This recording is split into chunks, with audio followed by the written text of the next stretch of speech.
not tweeting. You're tweeting. I don't know what you're talking about. I did That's- not literally just tweet this out right as the song was ending. Oh, I tweeted I'm this shit definitely- like an hour ago. Or whenever you sent the stream, I tweeted it out. Maybe not that long, but I'm like, I'm tweeting. God, I'm not tweeting. That's not what's happening. I am an entertaining host. God damn it. Hold on. Okay, I did it. I mean, I didn't do anything. What? Hi, everyone. Hi! Hey, y'all! I wasn't adding Arwyn to the description. I definitely didn't do. I don't know what y'all talking about. It's fine. Y'all are crazy out here accusing me. I'm like a germ. I'll pop up least expected. It's fine. It's, you know. It's like a story. Don't call me out. Yeah, it's Arwyn's fault. I'm late. It is actually just It's as my a fault. fact. It is. Why not? I'll take it. Although I like hashtag blame Kurt. We'll blame Kurt. It's his fault for everything. Kurt, it's your own fault. It's your That is fault. fair. It is Kurt's fault. I mean, what's Kurt gonna say about it? Nothing. Yeah, exactly. Nothing, not a damn thing. Kurt's sitting there having tea with 1,000 other little Kurts on Yes. a chair and on a couch doing their things. So he's happy. He's fine. Oh my goodness. Oh my God. Ah. Mind bender that Yeah. one was. Oh, I like the Rankin Bass Bilbo there. He's my favorite Bilbo. He is this right here to me. This Bilbo is the closest to the book. So I had to honor him in some way because this film doesn't get enough love. Oh, that's the true. animated one. I Mhm. bought Loki the VHS version at a convention of the Hobbit animated It movie. is so good. It really captures the spirit and the feel and I mean, you know, I know we're going to talk about the films, Mhm. but that's why I just had to give an honorary mention to this Bilbo Baggins because Well, I mean, to tell to condense the Hobbit story down to like half an hour is really impressive. it is impressive. It really is. Well, And no, here's the most important question. Is Thranduil a sassy diva bitch? Yes. Okay. I can't. That is acceptable then. That's an acceptable I mean, comment then. okay, wait. All right, hang on. I'm getting ahead of myself. He is, but I think he's way sassier he's more rock star in the film than he is in the book. I think. He is. I was disappointed. Yeah, I mean, he's sassy in my world, but in the book, he's a little more like, you know, and Assholing? yeah, he's more like, okay, you're in my land, you're in my territory. I don't give a two shits who you are. I don't care who sent you. I'm king. See this, you know, berry crown on my head. F you. You're gonna go. It's in the a dungeon. crown of leaves? What the hell? Yeah. It's because it's fall, damn it, Arwyn. It's leaves. Well, there's berries in there too. In the Yeah. main, you know, in the main film, there were little berries. You know that scene where they kind of do the model shot where they you know, hone in on his crown, then they hone in on his sultry eyes, and then they have, pan like, down. giant Come on. dog come through, and it's like he flings his hair back with the microphone like he's on Oh, yeah. stage. I remember that from the movie. He is just wow. He's a diva in the film. He's not so much a diva as a dick in the books, but I'd Yes. try to Yeah. be too if I were It's like, him. how dare you come into my woods? I won't let you leave. Like, huh? Flips hair. I know. It's like yeah, interrupted by people partying, and now you must pay with your life. You ruin what is it? You ruined the groove. He's Emperor Cusco. You threw off my groove. That's it. You threw off my groove. I'm sorry, but you threw off Thranduil's groove. Yes, it throws old throw off man the out the. groove. Oh my God, Loki hasn't seen that yet. He still hasn't seen Emperor's New He has Groove. not seen Emperor's New Groove. I have to show it to him. I hate forgetting to do that. Oh my God, that is the best movie. That is the It is best. One of the What I best. love about that film is they, at the time, not now, but at the time, they could have taken David Spade, John Goodman, Patrick Warburton, and Eartha Kitt, and they could have put their asses on a stage, Yeah, and it would have been perfect. If they had moved that to a stage with them, not only did they look the part, they acted. I mean, you know, they were they were those characters. So yeah, it's a great it was film. beautiful. It was out of 10 out of absolutely one of Disney's best movies, in my opinion. And Mhm. I will. I don't boycott movies. I'm not like super. So I'll just not watch them. I'll just be like whatever. And maybe if it's bad, funny enough, I'll watch reviews. Like it comes out that it's bad, but like Multiverse of Badness was bad, funny enough that I could watch people's reviews of it, and it was funny. Nobody Mhm. gave a shit about the Captain Marvel series or the whatever. What was that? That one series that nobody cared about. Miss with American Marvel. Yeah, nobody cared about that. So No. no one covered it. But if it's funny enough, I'll watch it. I don't think I could. I don't. They do a live action of Emperor's New Groove. They're gonna have riots. I'm just letting you know. I'm not the one that starts the riots, but there will be. The only way they could have done that and had people be like, "This is great," like I said, if it was with those 4 leads. Yeah, Those 4 leads in that role, but there's no other Cusco, there's no other Pacha, there's no other, Kronk, and there is definitely no other Yzma on the planet. Oh, you can't really forget. Yeah, No. there's no separating them from those characters, and that's when you know you have a really good cast. No, it took me so long to figure out that was Eartha Kitt too, and rewatching it, and then when she turns into a cat, I was a little like, "Bravo!" Is this my voice? Is this my voice? My Oh well. Yeah. Anyway, let me continue being evil as a kitten. I just love it because Eartha Kitt is known for when she was in her prime for being the sultry, sensual. I mean, Catwoman, y'all. How First black dare Catwoman. you ageist. Well, Yzma wasn't sexy to you? How dare you? No, she was still. I mean, hell, I loved her in freaking her little cameo in Eric the Viking with Tim Robbins, which is one of my all-time favorite movies, which again doesn't get enough love. But to see her now, she's like, fuck it, I'm gonna play what I want to play and the way I want to play it. And she's phenomenal. Phenomenal as Yzma. I just love that character so much. So just perfect. She's a villain that gets forgotten about a lot. A villainess, excuse me. Villainess. She gets forgotten about. Squeak, squeaking. You owe me a new acorn. Squeak, squeaker, squeak. God, I can't tell you how many times that was one of my family's like all-time favorite movies too, and we quote it to each other so regularly. Like it's oh my God, when that asshole squirrel, although Cusco's an asshole to him first, but then when the squirrel blows up the balloon and takes out the thorn, and he's like, no, and he pops it and all those panthers spin on him. I'm dead. Oh no. It's so Y'all good. haven't seen it. Watch it, please. It's so good. It's amazing. This is the Matt trying to explain how they got there first, and he's just like, yeah, I don't know. Anyway. Whatever. Doesn't matter. Oh, it's such a good movie. Oh, God. But we're here for what? We're here for The Hobbit. And we were actually late because we were talking about the Silmarillion.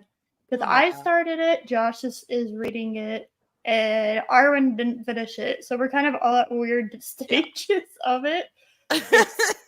It is a dense read, man. I'll tell you that. I'm bad with names. It's very dense. This is almost it's almost my nightmare book, in a way.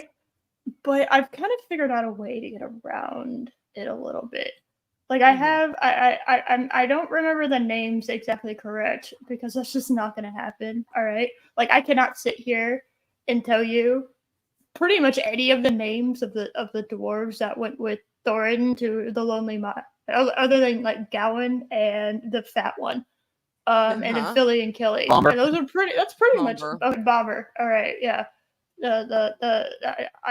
Then you had the was it Balin or something like that? The only reason because he was friends with other ones. No, so I might have given myself less credit than I was due. Like so, I got like half.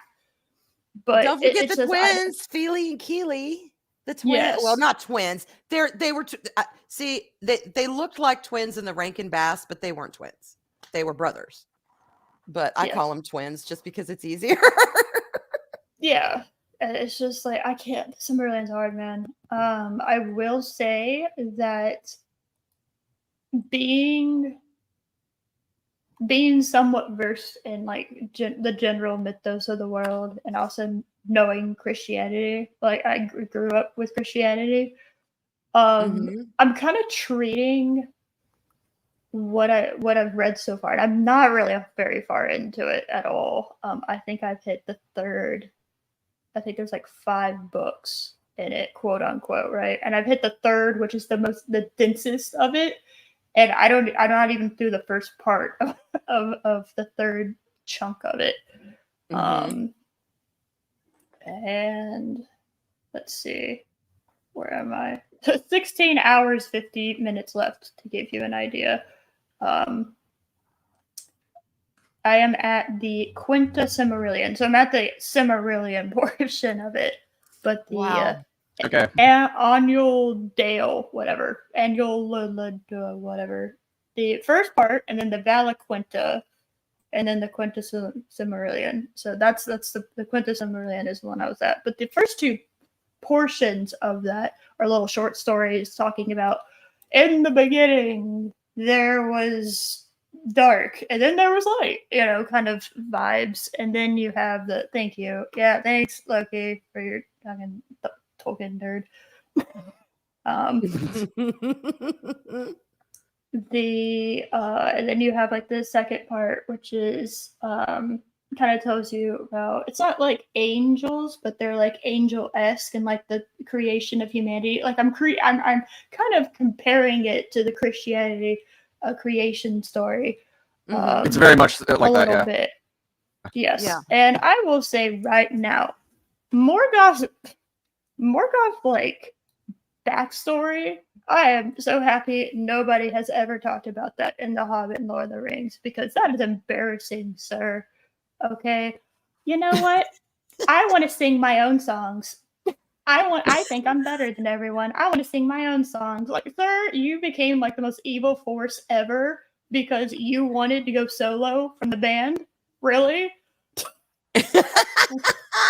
Really, sir? Really? And then in the second part, he's just jealous of everything. Well, I want to have power over the trees. I want to have power over the ocean. He's just a whiny little bitch. He just won't shut up about how he wants just. He's just I want the underworld, and I want this, and I want that, and why can't I play with that toy? Well, because Tommy's playing with it, sweetheart. Well, I want to play with it. That's Morgoth. God damn it, I'm treating it like a soap opera. Pretty much. He was not Sauron. A lot of people want to get those 2 confused. It's like, nope, wrong time frame. Sorry.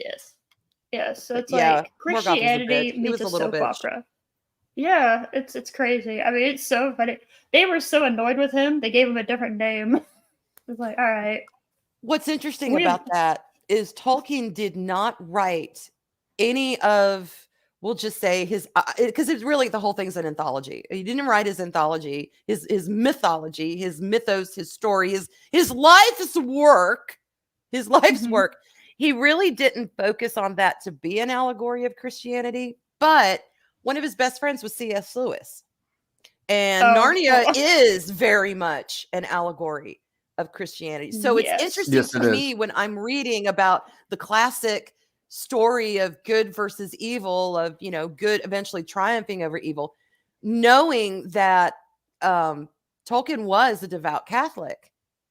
You can't help but kind of see that seep in there. Yeah, you see it, even though that was his intention, was to not write, like I said, that this represents this. It was, no, this is my unique story. This is a mythology I've created. This is its own world with its own set of shit and good. But you see it. You can't help but see it. It crops up. Yes. You can't. I mean, it's very. I don't know. It's funny because in the Lord of the Rings books, I did the Andy Serkis ones. I did that with the Hobbit too, and as reading through it, and at the very beginning, I skipped a portion because it was kind of like a note to people that had already read the books. It was J.R.R. Tolkien talking to his readers that were revisiting a new edition. That's what it sounded like. It's like, all right, you already know this story, and you're rereading it. So let me just talk to you. And I listened to it for just a little bit because, quite frankly, because I was driving and I couldn't do anything about it. But I was happy I did because I heard, I heard enough that I realized that he's been asked so many questions about, is this an allegory for that? Is it a metaphor for this? And blah blah blah blah blah. And he just like straight up says in it, he's like, well, there was no allegory. Stop reading allegory into it. It's just a story. Just read it as a story. And I'm like, well, no offense, Tolkien. But there's a fuck ton of allegory in all of this. And whether that was your intention or not, that is the interpretation people are reading. And Stephen King, for all his faults, has stated numerous times, write what you know. Yeah. Because that's what you know best. If you want to write a story about science fiction, but you're an engineer, write about engineering from a science fiction story from an engineer's point of view, because then it grounds it, because you have experience. Like, use the years of your life as like in order to ground your character in it. Yeah. And I think that's a great thing to do. Obviously Tolkien came before Stephen King, but it's kind of funny to see that Tolkien kind of was already doing that, because there is no getting around it. Either he was raised as a Christian, he was very much entrenched in Christianity, or he was a devout Christian. One of those things. Oh, he was a devout Catholic. Yes, and I believe C.S. Lewis actually witnessed to him and got. I don't think he might have been raised Catholic, but I don't think he was devout. I could be wrong, so y'all clock me if I am. But I think thought it was the other way around. I thought it was Tolkien one of those witness to C.S. Lewis. Oh God, it may be. Let me look that up, because now that's going to bug me. But you know what? You may be. I think you're right. Okay. Because one of the things that strained their friendship was C.S. Lewis did not become Catholic. I think you. Yes. Okay. One of them, C.S. Lewis and.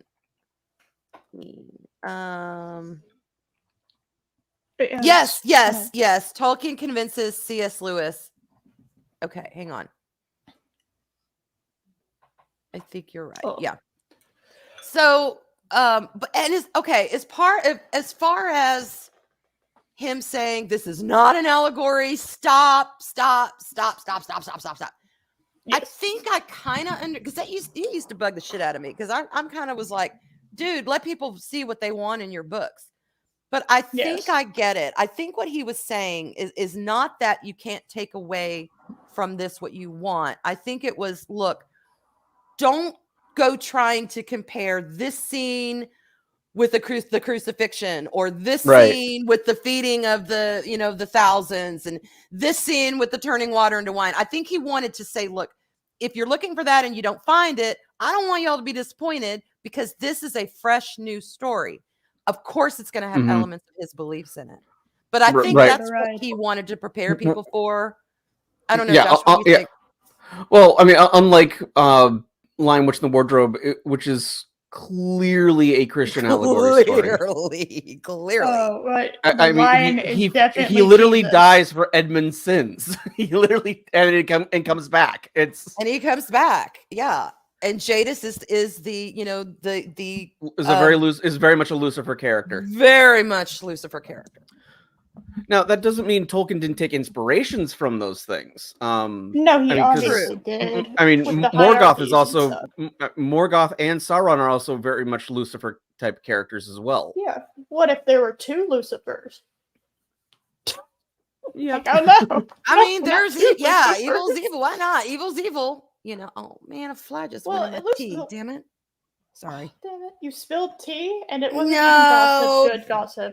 This tragic. Little friggin' fruit fly. I've had 2 fruit flies buzzing around me for a couple of days. I squashed one, was able to get it. Now this other one cropped up, and he went right in my tea. Damn it, you little piece of crap.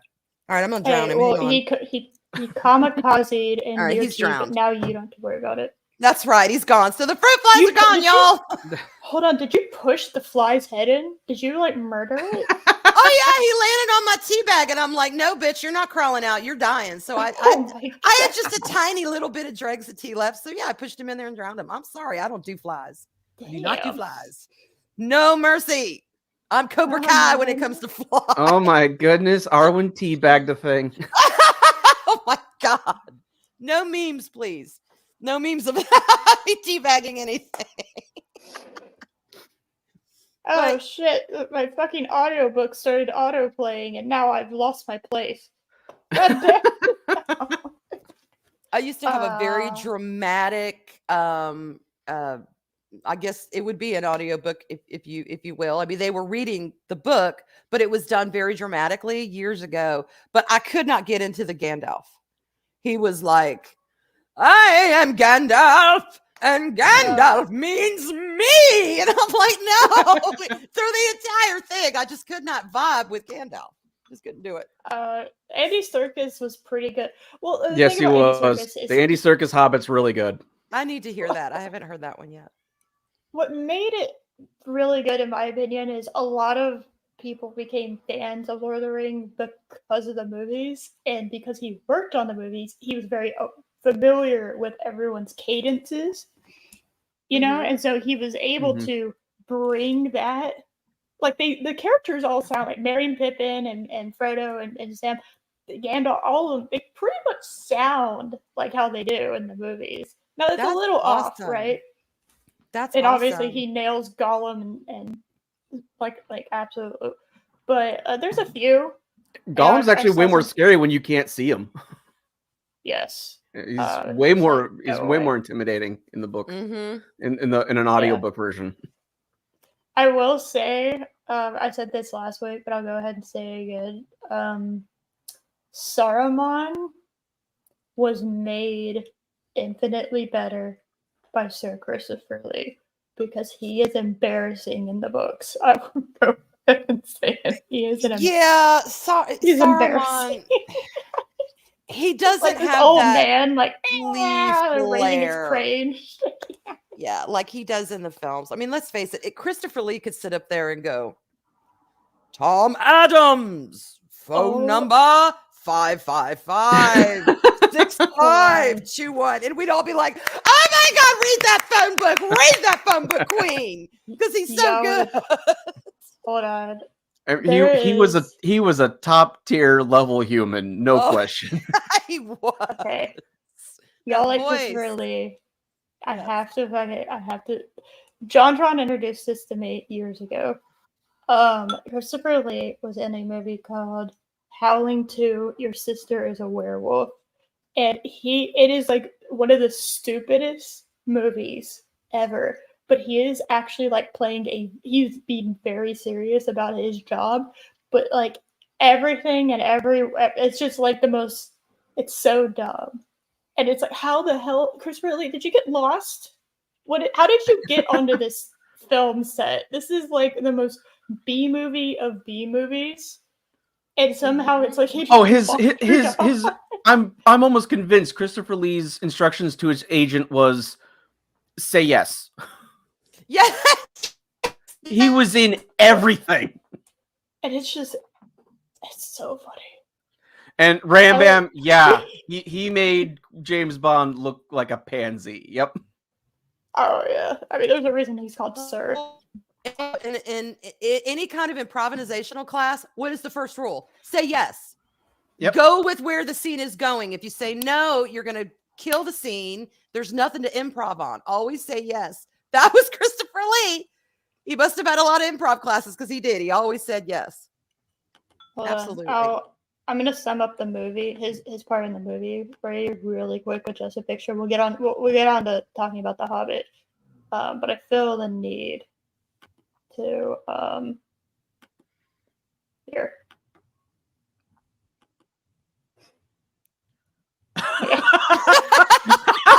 Wow. There you go.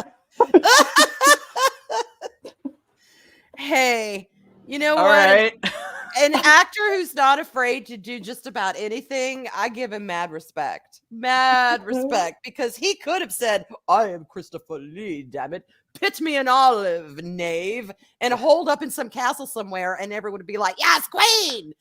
But he was still rocking and rolling all, I'm in a rock band that talked about Charlemagne. Sure, I'll do that. Sure, I'll do that. Why not? Always say yes. I served as an inspiration for James Bond. I've played Dracula. Sure, I'll do that. Why not? I guess he considered himself a working actor, which again, mad respect. Yeah, and he did it up until the end. He was still going in his mid-90s. Oh, some of my favorite roles are in the Tim Burton, the stop motion animation films. Oh God, him in Corpse Bride. He was pretty good in Corpse Bride. Yeah, I loved him in that. God, he's been in a lot of Burton films. Actually, he was in. Speaking of Willy Wonka, played Willy Wonka's dad. Yeah, Sleepy Hollow. Sleepy Hollow. I mean, he's just him and Tim Burton are like, yeah. So, gotta love him.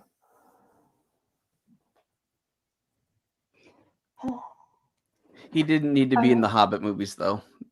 Those scenes were just. Was he in them? Why? Was he? Yes, he Holy was. shit! Did I miss that? They did the whole White Council. They did the whole White Council thing, which is not in the book at all.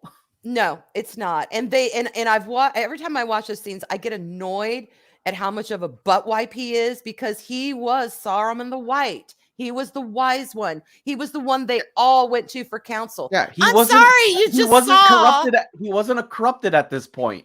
Right, but you saw that he was answering from a corrupted state. He was answering from his own, oh no, you children, blah, blah, blah. That was not him. That was not meant to be him at that point of his tenure.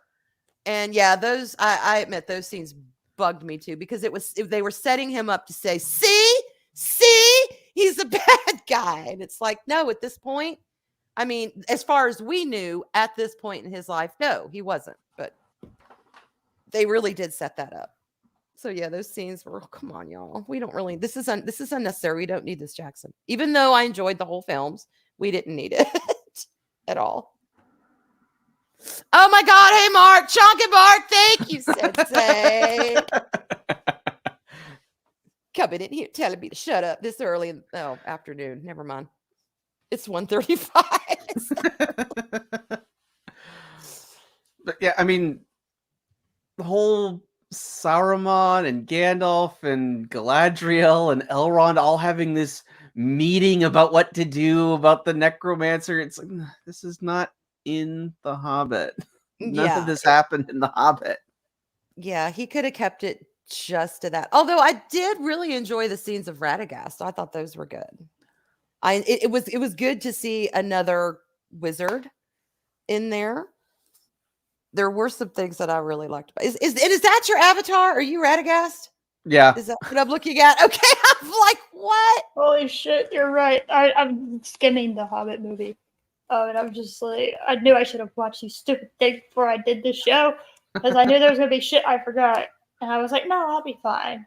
You mean you didn't do your homework before we did this stream? I read the book, damn it. I think the main problem with The Hobbit is it's 3 films. Yes. And it did not need to be. It should have been 1. If we are going with a pattern, Lord of the Rings 3 books, The Hobbit 1 book, let's stick with 1 nice, long, juicy, meaty 3-hour film and get all of our Hobbit goodness, and everything would have played out just like in the book. He didn't need the excess. For me, while that's certainly a big problem, the fact that a lot of it was stretched out. Mm-hmm. For me, the single biggest problem is the tone of the films is nothing like the tone in the book. The book is more of just this. I agree. This crazy adventure. It's a treasure hunt basically. I agree. And all these things happen, but it's a much lighter tone than Lord of the Rings. And it's supposed to be, because it was intended as a children's novel. Yeah. And even though all the things that Bilbo goes through and the dangers, he meets Gollum, and the orcs try and burn them and blah, and the goblins and blah, blah, blah. It's really not until the Battle of Five Armies that Bilbo really has his, the world's really big moment. Yeah. And he realizes how serious things are. Yes, they were dire before, but they always got out of them. Now you have other people getting involved. It's not just their company. It involves other people that they have no control over. And that's really when things, and of course, the battle, and then the deaths that ensue. And he kind of, his adventure goes from being, like you said, a treasure hunt to, wow, this is life-changing for me now. I have lived. And then also, oh, hi, Legolas. What the hell was he doing there? Oh my God. You're not in the book. No, he's not in the book. Your dad's in the book, but you're not. I mean, yes, Legolas was there in Mirkwood, probably. But why did we have to see him? He was in the because world. Orlando Bloom needed a paycheck. Oh my God, him and as much as I love Tariel, what the fuck, y'all? She's not in the book either. No, she's not even in the Mackenzie. I think she's mentioned, isn't she? In the book? Wasn't she? I don't remember. Who's mentioned? Not that I remember. Now, I haven't read it in the past couple of years, to be honest, but I don't remember. Tariel. I did not remember anyone called Tariel in the book. Or was she made up for the movies? I know they made up a character. She was made up for the movies. Yes. Okay. She wasn't in there. Now, again, I the romantic that I am, I enjoyed her. I enjoyed the romance with, the hunky Keeley. Fine, but it's not in the book. It didn't need to be there. It was unnecessary. I still enjoyed it, but it was not in the book. And then the whole love triangle with Legolas. Oh, God, stop. I didn't think you would consider him, give him to a lonely sylvan elf. I wouldn't. Watch your step, missy. Anybody? And that undermines the whole him and Gimli becoming like the first elf and dwarf friend in forever. It's like it undermines it by having him see a dwarf in a positive light at the end. It's like, it does. Why are you doing this? It really does. So no, that wasn't in the book. What else wasn't in the book? The White Orc. Okay, the White Orc. I have mixed feelings about the White Orc. Yes, no, the White Orc was not in the book, but Thorin, Azog is mentioned in the book, but then that's it. He was killed. Yeah, and Thorin doesn't have this revenge story. Okay, Thorin, that is the big elephant in the room, y'all. I'm gonna tell a story real quick, and I can't believe I'm telling it, but what the hell? It's Saturday, and I've had tea and whatever. Okay. Yeah. Back when The Hobbit first came out, and I hadn't seen it yet, they had, those Entertainment Tonight and those kind of, magazines. I don't read them anymore, but those kind of magazines where you would just buy in the supermarket, take it home, read it about films and shit like that. Okay. Right. Well, in our powder room, when we have to go in and do our business, it was going to take a while. I had a little wicker basket with a little bow on it stacked of those magazines. I remember doing my business and pulling one out, and on the cover was Richard Armitage as Thorin. And y'all, I'd never been so confused in my life. I'm like, that's not Thorin. Thorin was old. He had white hair. He wore a red damn hood. I mean, a blue hood, a sky blue hood with a silver tassel. Where's the hood and the silver tassel? Damn it. Who's this hunky guy? And no, the last time I remember, Tolkien never described Thorin as sexy or hunky. Hey, so maybe confused he was. me. You don't know. It just, he may have been a sexy hunky old dwarf, but Gandalf might be ripped underneath his robes. You don't know that. Might. I am Gandalf the Swole. That's the Swole. My God. Like, Exactly. let's fight Saruman, strip down. Just like it's like Arnold Schwarzenegger, like when Mr. Universe underneath. I'll You're like, oh, blind him God. with my abs. With my oiled chest. I'll My just blind oiled him. chest. Back to the shadows, flame of Undul. Look at my abs. I'm Gandalf, and Gandalf means me. No. I am Gandalf shredded.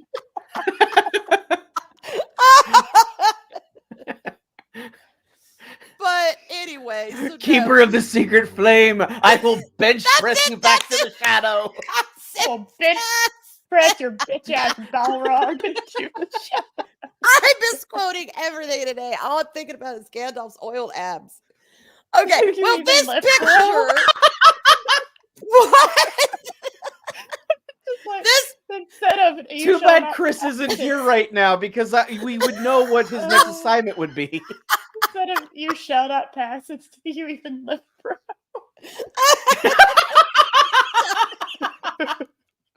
Oh my god. Well, my point is, Thorin should not have had oiled abs, but my god, I wanted to throw open that shirt and look and see what he had underneath because I'm like, damn, you are a hot man, but fuck you, you're not Thorin. But I grew to love him. You know, they did it. Jackson has a way of taking not all of it, because we'll get to the dwarves actually going into face Smaug, but he does have a way of taking things that aren't in the book or aren't necessarily the way they are in the book and making people love them, like the whole freaking elves, you know, marching into Helm's Deep. Never happened. Right. But I cheered like everyone else. Oh, except my purist Tolkien husband. He was like, I'm sorry, the elves weren't there. You know, he was happy. They should have been. That was such a stupid. I went on this rant last week, but I hate the idea that the elves were just like, well, you know what?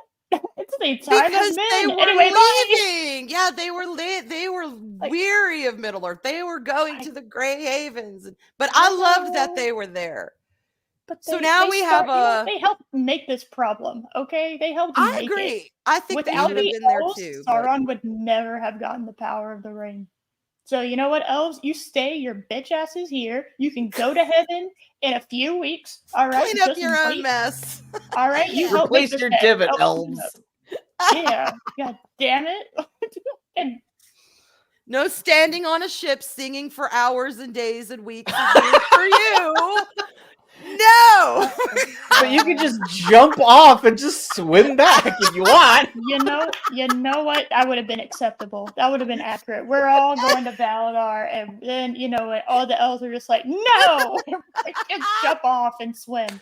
All right, they just synchronized swim their way back to Middle Earth. I am dead. But God, I hate Rings of Power. I know. And now we got season 2. When season 2 comes out, we all got to do it. I'm sorry, we do. Oh yeah, no. Well, now I'm gonna have read the Silmarillion. I'm gonna read all the books now. I'm gonna be ready. Okay, I will have an arsenal. You're gonna like bring it, Rings of Power. I'm gonna clock you every chance I get because I know this shit. Oh yeah. Yeah, you and your time. Eris is gonna be freaking ass. Stupid show. At least they gave. You know what they did? They gave me what Moria probably looked like. And I was like, okay, thank you for giving me why Moria was such a big deal. Because even in the books, I really didn't understand why it was such a big deal. I was like, oh, because it was actually like really cool and pretty, and I vibe with this architecture. And elves, why can't you make cool shit like this? This is lame. You really vibe with it in the films. You really see what, you know, I know it's decrepit Moria, but you really see what it could have been. Mm-hmm. I just saw decrepit Moria. I was like, this is lame. What is this? And now I understand what it is because it actually looks cool. So thank you. Rings of Power, you did one good thing. Thank you. Well, I guess I saw it when they walked. Hold on. Technically, we only see Khazad-dûm, not Moria itself. Okay, Moria is the later settlement that's built on top of. Yes, that's a really good point. That's a good point. Fine. I just kind of make them. It's like because if I remember, hold on. If I remember, isn't Balin from The Hobbit Wasn't he Yes. the bookkeeper that Gimli Yes. finds and that Yes, he they was. took their book from? Yes, he was. Yes, Balin, and he's in the thing, and then Gimli like drops to his knees, which wasn't that much of a drop, and it was just like, that's him. no. That's him from The Hobbit. And which kind of sucks because, well, I mean, it sucks if any of them die, but he's one of my favorite and always has been one of my favorite dwarves. I just, he's just, and in the book, I think it's pretty, Well, he was he's the word. pretty He was, accurate in yeah, the he was film, the- the way it's portrayed. yeah, he was he was the he was giving Thorin the words of wisdom, basically. Yes, yes. He was kind of Thorin's Gandalf, that Gandalf is to Bilbo. Because Thorin and Gandalf don't really have that kind of relationship that Bilbo and Gandalf have. It's Right. more of an, okay, you're here to advise me, wizard. You're here. He respected him, but his confidence was found in Balin. Balin was his conscience, his confidence, his Right. sounding board. Balin's the best. I like him Yeah. a lot. He was my favorite in, Yeah, he in the died. movies. I really, really liked him. He was really cool. He So was. that makes me even sadder. Like, because I didn't even dawn Yeah, on when me. the that it yeah too. when they when Gandalf takes the book, that was Balin. Balin. Yeah, it man. sucks. We do see Gloin when the dwarves arrive at the Council of Elrond, though. Yes, We should yes, have we had do. that. We They should have do. had that. I liked that a lot. I liked it because having known a little bit about The Hobbit and what happened loosely from the movies, when I was reading the Lord of the Rings book, I was reading Fellowship. That made sense to me. Mm-hmm. It made total sense to me why there would be, why he would be there, and I really liked that Bilbo and him were able to like catch up, and Yeah. I liked that a lot. How long do dwarves live? I don't remember if it's ever been said. It didn't seem consistent to me. It was like, a few hundred years, or I think, like 200 years. In then it also- Hobbits, let's see, Hobbits, Bilbo turned 111, which they said was a very respectable old age for a Hobbit. So I'm thinking Hobbits maybe 90, 100, or 120 at the top of their, So I would imagine dwarves live longer. Bilbo. His birthday was yesterday. Yes, it was. Yes, it was. Oh, Lord of the Rings Online had a little special thing for it, but I've already September done 22nd. it. Oh, Yeah, it's first day of autumn. And Frodo. Isn't Everybody it? Or is forgets that that too. 21st? 21st. Yep. That's the 21st. fall. What is it? Equinox, right? Is it the other one? One is an equinox. One is the other. So I don't It's remember. equinox. Solstice. Equinox, okay. Solstice. Yeah. Yes, the equinox. Yay, fall's here. I can stop dying of heat. Triple digits go away.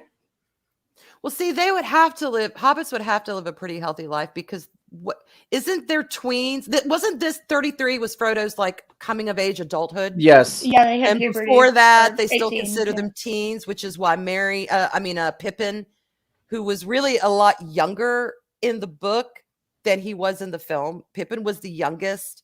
And I think if you think of them in our ages, like, okay, Frodo was really in his 50s, if I remember correctly, when he goes off. 29. Pippin was 29. Pippin was 29. Merry was 37. Sam was 38. And let's see, Frodo was. He sets off from the Shire. He was 50 years old because there 50. was a 17-year gap between Gandalf, Bilbo going off on his final adventure, and keep it secret, keep it safe, and then 17 years pass. Right, but see, Pippin being 29, it was up to those early 30s, particularly that 33, where they were still considered technically teenagers, like what we would consider in your late teens. That was Pippin. Mm-hmm. Yes, and Bilbo retired, and Bilbo's 111th birthday. That's kind of like retirement age. Yes, retirement age. So yeah, they had to have lived a pretty healthy lifespan if you're freaking 29 and you're still considered like you're 18 Right. or Yeah, 17. oh my god, I would be a minor. Oh no, I'm a I know, minor right? by It's this. like, no. But 33 I don't like is that. your age of adulthood. Yeah, and Frodo has the same birthday as Bilbo. I think everybody Yes. forgets that. Even the book forgot that because it was like, "Happy birthday, Bilbo," and nobody told Frodo happy birthday, and I was like, "Oh, rip." And Your I think they were face. cousins, actually, not uncle and nephew.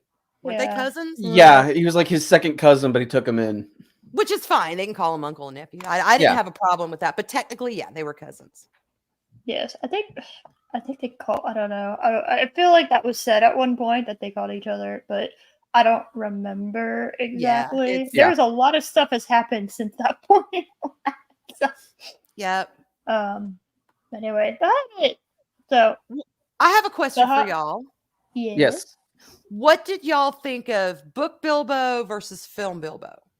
Because I have ideas, but I'm really interested in what y'all thought about that. I greatly prefer book Bilbo. He shows much more initiative, I think. Okay. He's more willing to. I mean, because it is a children's book. He stumbles on to things, but I believed him more in terms of, well, I need to jump over Gollum, and it's the only way I can escape, and that's it. Whereas, like, I didn't really see that in the film version, where it's just like he just knows to do it because that's what he does in the book. So well, I have to ask, is that more of an issue of we're able to read his thoughts because we're looking at this from his point of view, and you can't really do that in a movie format, and so that bit was lost? Or do you think there was a better way to show that off in the movie? I mean, part That of is it a problem is with adaptations. It is partly due to the problem with adaptations. In just some things just don't translate to a visual medium where they do work in a book form. Yes. Now, though, does that include animation? Because I thought, again, the Rankin Bass Bilbo to me was captured far more the charm and the wide-eyed wonder, but yet the savvy. It was almost, Bilbo is almost a savant when it comes to his savviness. It's like, when he's playing with Gollum and he knows he's going to get eaten and this is some freaky shit. I just want to be home by my fire, but oh my God, here I am. And then he's like, okay, riddles. You can almost see the wheels turning in Bilbo's head as he's thinking of these riddles. And then finally he gets comfortable and he figures. And then when he won, it's like, yay! Oh shit, where's he going? I need to get out of here. I need to leave. But it's that inner savviness that keeps him going, like, with the apricot, with the spiders, or going off of what you just said there. Like, he was completely out of riddles, and he just feels the ring in his pocket. So he's like, "What's this?" And Gollum's like, "That's not fair. I don't know." And he just goes with it. And he goes with it. That is Bilbo in the book and Bilbo in the Rankin Bass. He is more wide-eyed wonder, but grit. He gets down and he does what needs to be done. And he almost, I don't want to say he stumbles into it, because again, he's got that savviness, but it's not all like he's sitting there knowing automatically what to do. There was a little of that in the film, particularly when he's playing with the trolls. But don't they have him at one point? Does he see Gandalf? I can't remember in the film. Is it Gandalf that, knowing Gandalf's there, that kind of keeps him going to get get him yakking until sunrise? Because in the book, he thinks he's on his own. They have no idea about if Gandalf's even coming back. And he just happens to keep them talking. I don't. Why am I thinking? I don't think Gandalf was there in the movie until after.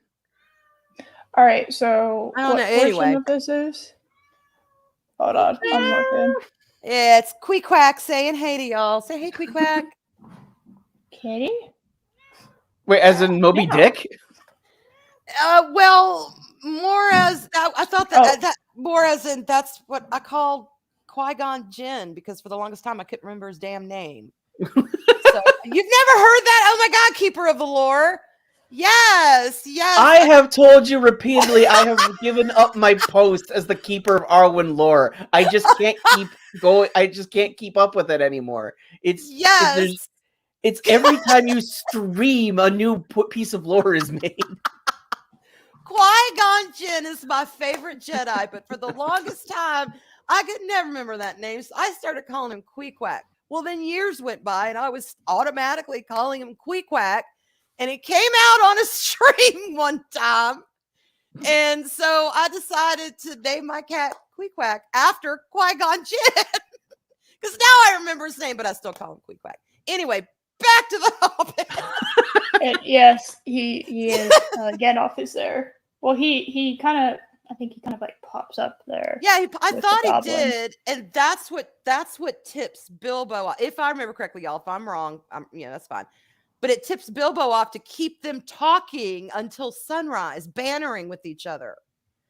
But in the book, he's kind of talking to them, keeping them going, and then Gandalf shows up and starts doing the voices, but you don't know he's there. Right. Bilbo doesn't know he's there. So again, it was that innate savvy and adventure spirit of the Took side of Bilbo's family coming out. He's engaging in his environment. He's in danger, but damn, let me talk to these big, nice troll. And it kept the ball rolling. And that you see him too savvy in the film. And you also, in my opinion, I think he loses. I loved the casting. I can get with it, but he's almost too, what's the word? There's not enough innocence. There's not enough of that Hobbit. You get to see him grow from being this is my life. I'm from the Shire. I'm a Hobbit. No adventures. No. To like, oh my God, look at this. Oh my God, what is this? Oh my God, what is this? To finally being a well-rounded Hobbit who understands that Tookish side of within him. That adventure is not a bad thing. Adventure expands your life. Am I making sense? I don't know. Maybe y'all didn't. Yeah, yes, I completely, and I agree with what you're saying, Arwen. I didn't have a huge issue with Martin Freeman as Bilbo, but I think they could have gone with someone better. And what though? I thought about it. Yeah, what would, I don't know who it would have been. Matt Smith? No. No, I'm going to go ahead. I'm going to strike that. Yeah. Right no. He could have played it, but physically he would have never passed. But he could have played it. Even if you fattened him up, he would have actually been he'd be a better dwarf. He'd be a better dwarf. Couldn't do it. Too much chin. So, well, I mean, that's true. He could have done it. He could have played that, because when we first see him I'm thinking of the Wild-Eyed Wonder. Yes, he could have done that. He absolutely could have nailed that part of Bilbo. Like an example, when he talks about, oh my God, I forgot my handkerchief. In the book, he's like, oh dear, oh no, oh, we must go back. Everybody uses a handkerchief, of course. That's his mindset. Of course, I need it. In the movie, he's like, damn it. No, stop. We have to go back. I'm like, chill, Bilbo, just chill. Yes, you're going to feel unpleasant and uncomfortable, but I never saw Bilbo as being kind of, listen to me, we have to do this. And I'm nitpicking because I did enjoy his performance. But now did I so your question was, did I prefer movie or book? Yeah. There were certain things that I preferred in the movie that I preferred in the book. I know.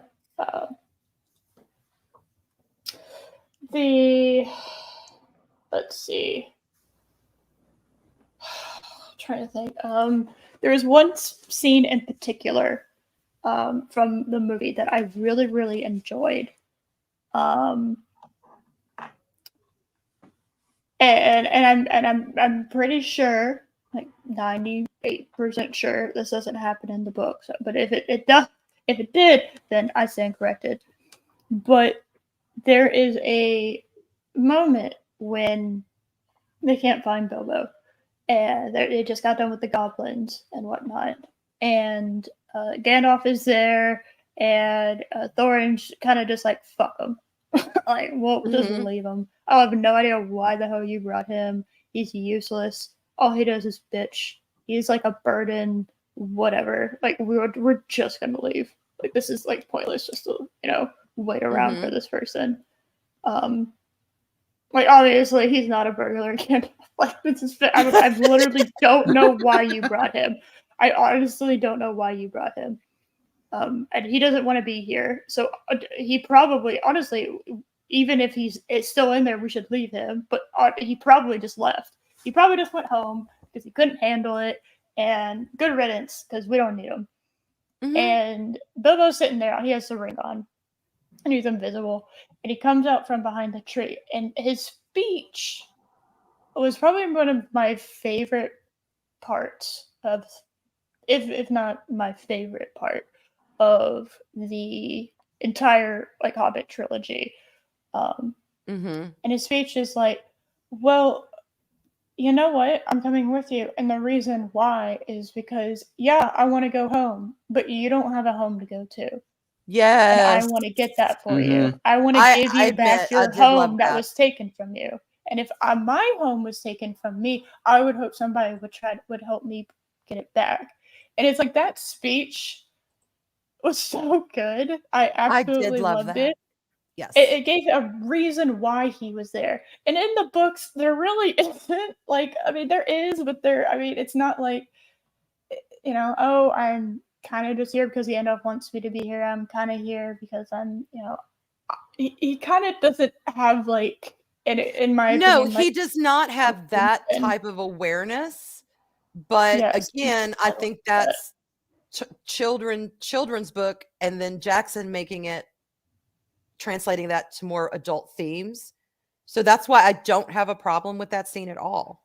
Because Yeah. yeah, I think if The Hobbit had been more geared towards, adults like Lords of the Rings was, who knows? We may have had something like that. But that to me fits Bilbo's character, so I don't have a problem with that. Yeah, it's just I don't know, and maybe it is a little bit that is kind of a recognition of something a little older, but I've never really had an issue with fictional children, quote unquote, being just a hair smarter than they probably and more aware than they should have been, you Mhm. know. And I mean, he isn't a child, but I didn't mind that. It's like, oh, Right. yeah, obviously I want to go home. This is the shit. Like this is absolute shit. This is I hate that I have had to the goblins and we've gotten like we had mountains fighting each other and we almost died. All Yes. right, like literally mountains were fucking boxing and we were on one of them. Like holy shit! Like we just so much has happened and Yeah. we're not even close to being there, and like it's like, yeah, I'd rather be home, but you don't got one. So let me, Mhm. you know what? I'll help you do that. We're total strangers, but I'll help you do that. And Yeah. that I seemed do agree very with that. pure. That was That's fair. really, really good. I don't. And as far as like just generally though, like I wanted to point that out. But in general, I kind of feel like, especially going from straight from the Lord of the Rings and how dense and how much detail, there was a lot of breathing room and a lot of things that happened and just Mhm. so much. It was a good mix of character, action, um, events that did feel grand. The world felt built out. There was just it was a lot, but it didn't really overwhelm me. There were some times I had to take a break, right? But that's with any book, is that you do have to take a break every once in a while. Yeah. But with Like the Hobbit, Silmarillion. yes, that's a whole different other issue there. The Hobbit, the book, there was so it almost felt like it wasn't 100% finished to me, especially coming after Lord of the Rings. There was a lot of moments where it was just like, and we're in Rivendell, and look, hey Elrond, what's up? Hi, homie, what's going on, brother? All right, hey, look, we have this map. Oh, look, moon writing, cool, moon, yeah, all right, peace, bye, and we're just gone. And it was just like, bye Rivendell, bye. We were there for 5 seconds, bye Rivendell. Whenever like in Lord of the Rings, we spent like a while there, and we didn't need to spend like a whole season in Rivendell, right? Like we did in Lord of the Rings. But it was like just like breathe. We can just take a moment. And I understand we're on a timetable, but you as the writer can change that timetable up so that we can have a breathing moment. And we just keep going and going and going. And look, oh my God, we're in Mirkwood. Hi, Thranduil. Oh, bye, Thranduil. We're in barrels now. Oh, anyway, moving on. Hey, Lake Town. Bye, Lake Town. Although the mountain. To me, one of those breather moments, it's very brief, but I will never forget it, is when they enter Mirkwood and they're told, stay on the path. And they stay on the path. And when they talk about how during their journey that nighttime is actually, or sometimes daytime, it was one, I think it was nighttime was worse, because when they made the fire to keep close, sometimes it would go out and then they would see bright little eyes peeking at them from the darkness. Oh, that I'll never forget that. Yes. I'm like, damn, that would be scary as hell to be out there, to know there's things that, they're not messing with you during the day, but they're staring at you at night. Well, maybe they are staring at you during the day and you just don't know they're there.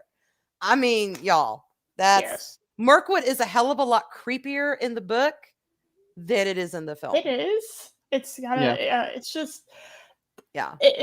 I just needed, I don't know. I just needed like 100 more pages or so where there was like breathing room, and there was like a, we describe a little bit more, because there was sometimes it was like, Tolkien, you can cut some of this shit. I don't need to know what color the fucking flowers are that accent the other like bush on top of this grand like statue that we just passed by for 5 seconds. Okay, like, I did, like, holy shit, calm down, But in this, it was like we didn't, and it being a children's book, it's funny, I've said the exact same thing about the Transformers movie to Loki. I was like, can I breathe? No, it's this and that and this and that, and throw. Oh, we gotta keep the kids' attention. Boom, boom, boom, boom, boom, boom, boom. And it's like, good Lord, I haven't even processed what's going on yet, and we've already moved to something else. And that was just, it was interesting to come from Lord of the Rings and to go to The Hobbit, because that was such like it was the same writing style but very different in that. And it's like I just need a little bit more, because I kind of feel like the characters needed to fill out a little bit more.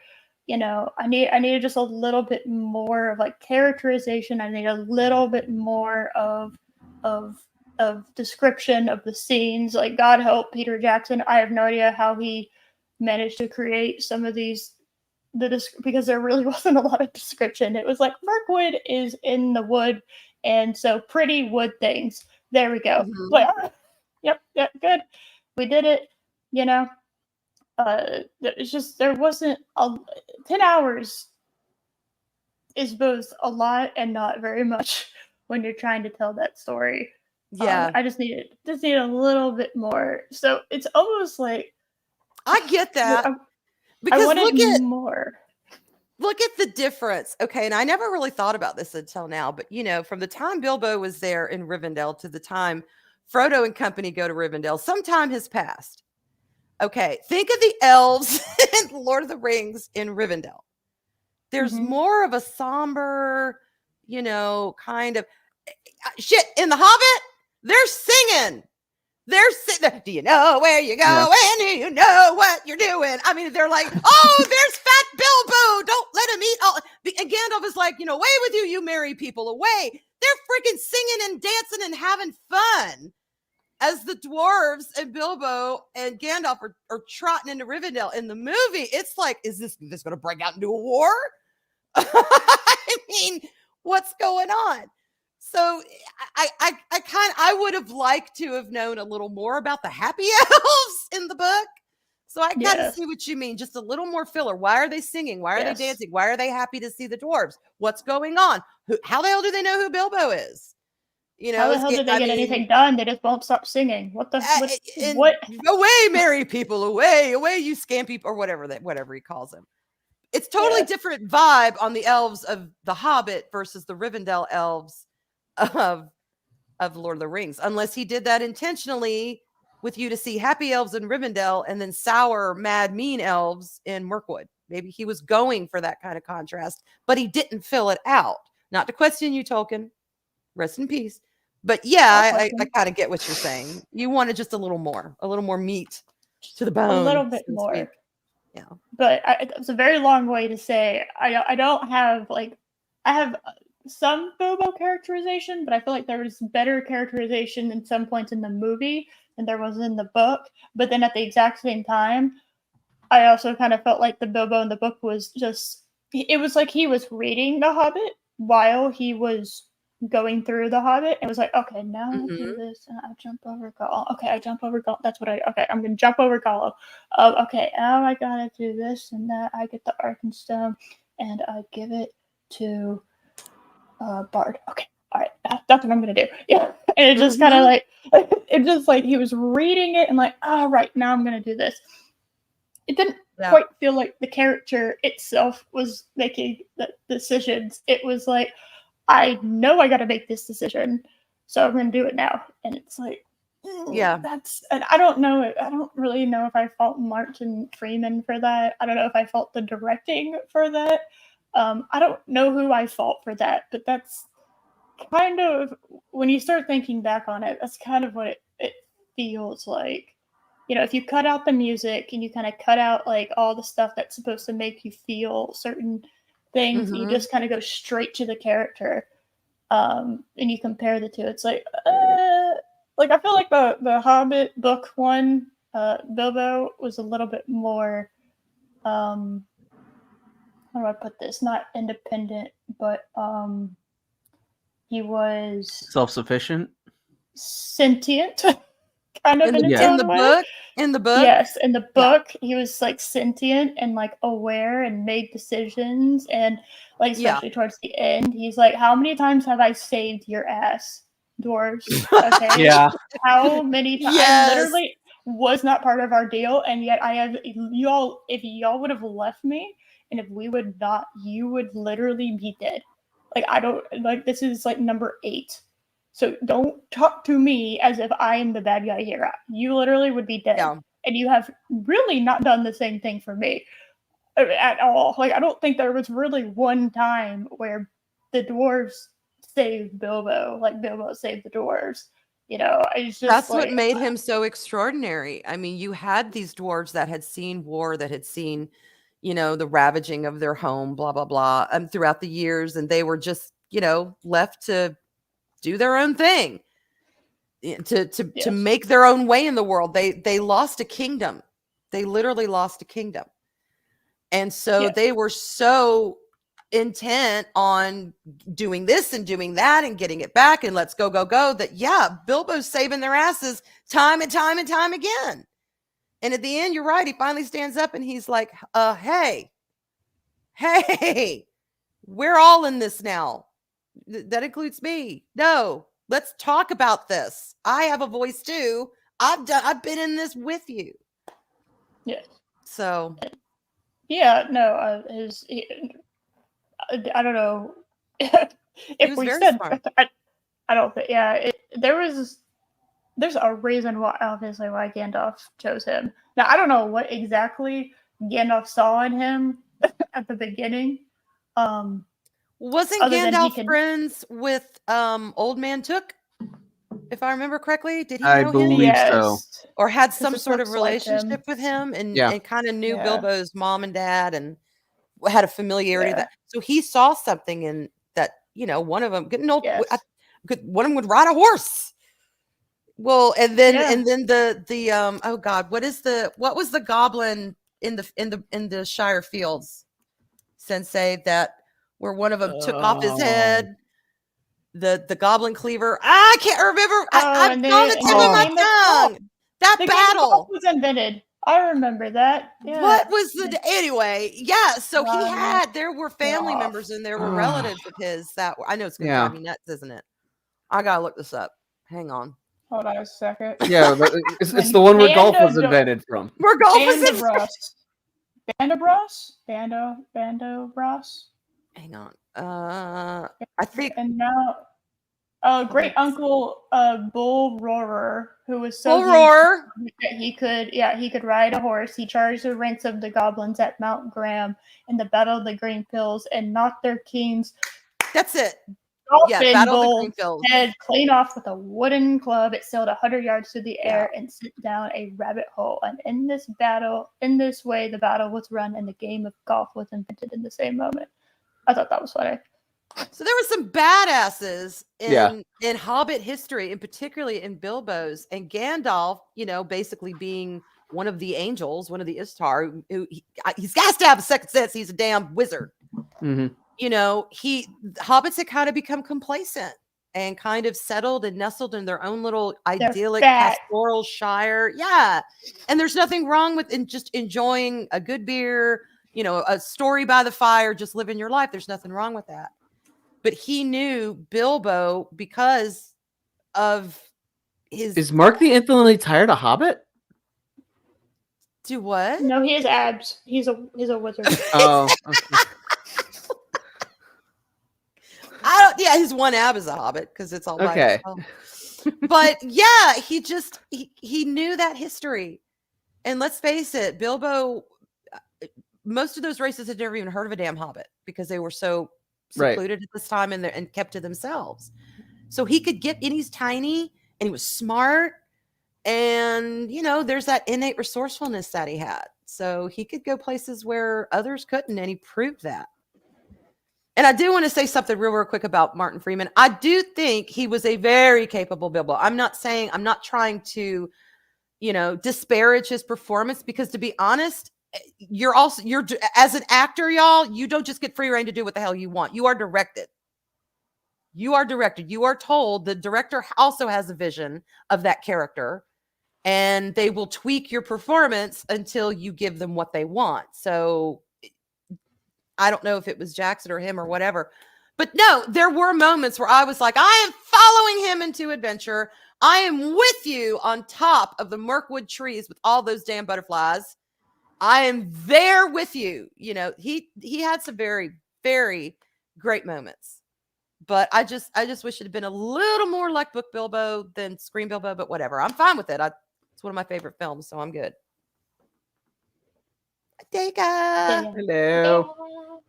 Hi. Yeah.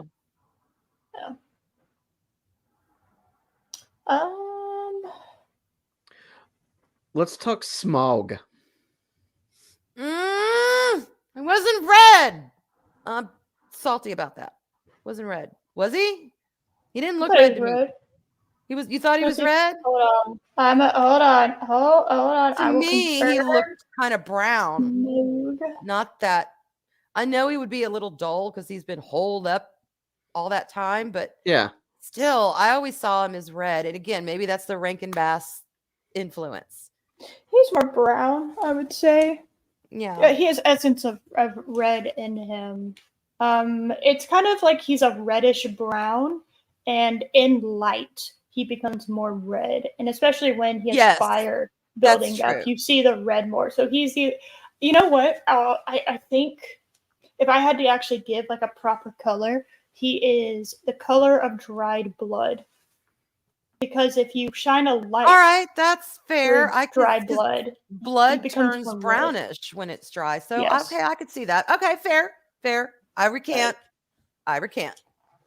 I think that's reasonable. He's been holed up all that damn time too, rolling He around hasn't in been that getting, money, you know. Yeah. hasn't been bleaching his scales, going out in the sun, Yeah, 'cause that's true. it's the opposite of what happens to me if I go out in the sun, okay? So, I don't know, Sensei, what do you think of him? Well, okay, so from a film standpoint, he's one of the best looking CGI characters ever. He looks Agreed. phenomenal. Agreed. I also I'm drawing a complete blank on the actor's name. Benedict Cumberbatch. Benedict Cumberbatch. There we go. Floored me. He was a fantastic choice to voice him. Oh my God. I 10 didn't out know of it was 10. great. him. Yep. Yeah. I 10 didn't out even of know 10. it was him. I don't think anybody else. Well, I love the behind the scenes shit. That man committed. Yeah. Okay, he fucking committed so Mhm. hard. I mean, everyone has seen him humping the ground. All right, it was just like the fact that they were able to take Benedict Cumberbatch doing basically like a weird version of the worm on the ground and like slithering around and Yeah. stuff, like very snake-like, and they're able to take those movements and make him into a dragon. I think that's still some incredible CGI artwork Agreed. right there. It's like they took the lessons that they learned from Andy Serkis's motion capture and just expanded it as time Yes. as the technology got more advanced. And went with it. Yes. Yeah. Now, I will say I think the Hobbit films overused CGI, but you needed to do it for Smaug. He looked fantastic. Yes. Some of the the whole gold thing. Yes, but yes, he did. He looked amazing. He sounded amazing. He looked amazing. I loved him. I thought he was fantastic. I wish that they had ended the second film. If you're going to divide it into 3 movies, end the second film with the death of Smaug, not literally called the decimation of Smaug. I don't know what you want. Yeah. I agree, and I know that triggers Loki because how many times has he said it? How many times has he told us that story online? Yeah. But I can't blame him. I can't blame him. Yeah, it's like, what have we done? Yeah, ended the damn movie in the wrong part. That's what you. Oh, Misty High. No, it's called the third one's called Battle of the Five Armies. Yes, so where the hell's the But it starts with the desolation of Smaug. Yes. Well, and we all know why they did that, okay? Because let's be really honest. The Battle of it was a cash grab. Yes.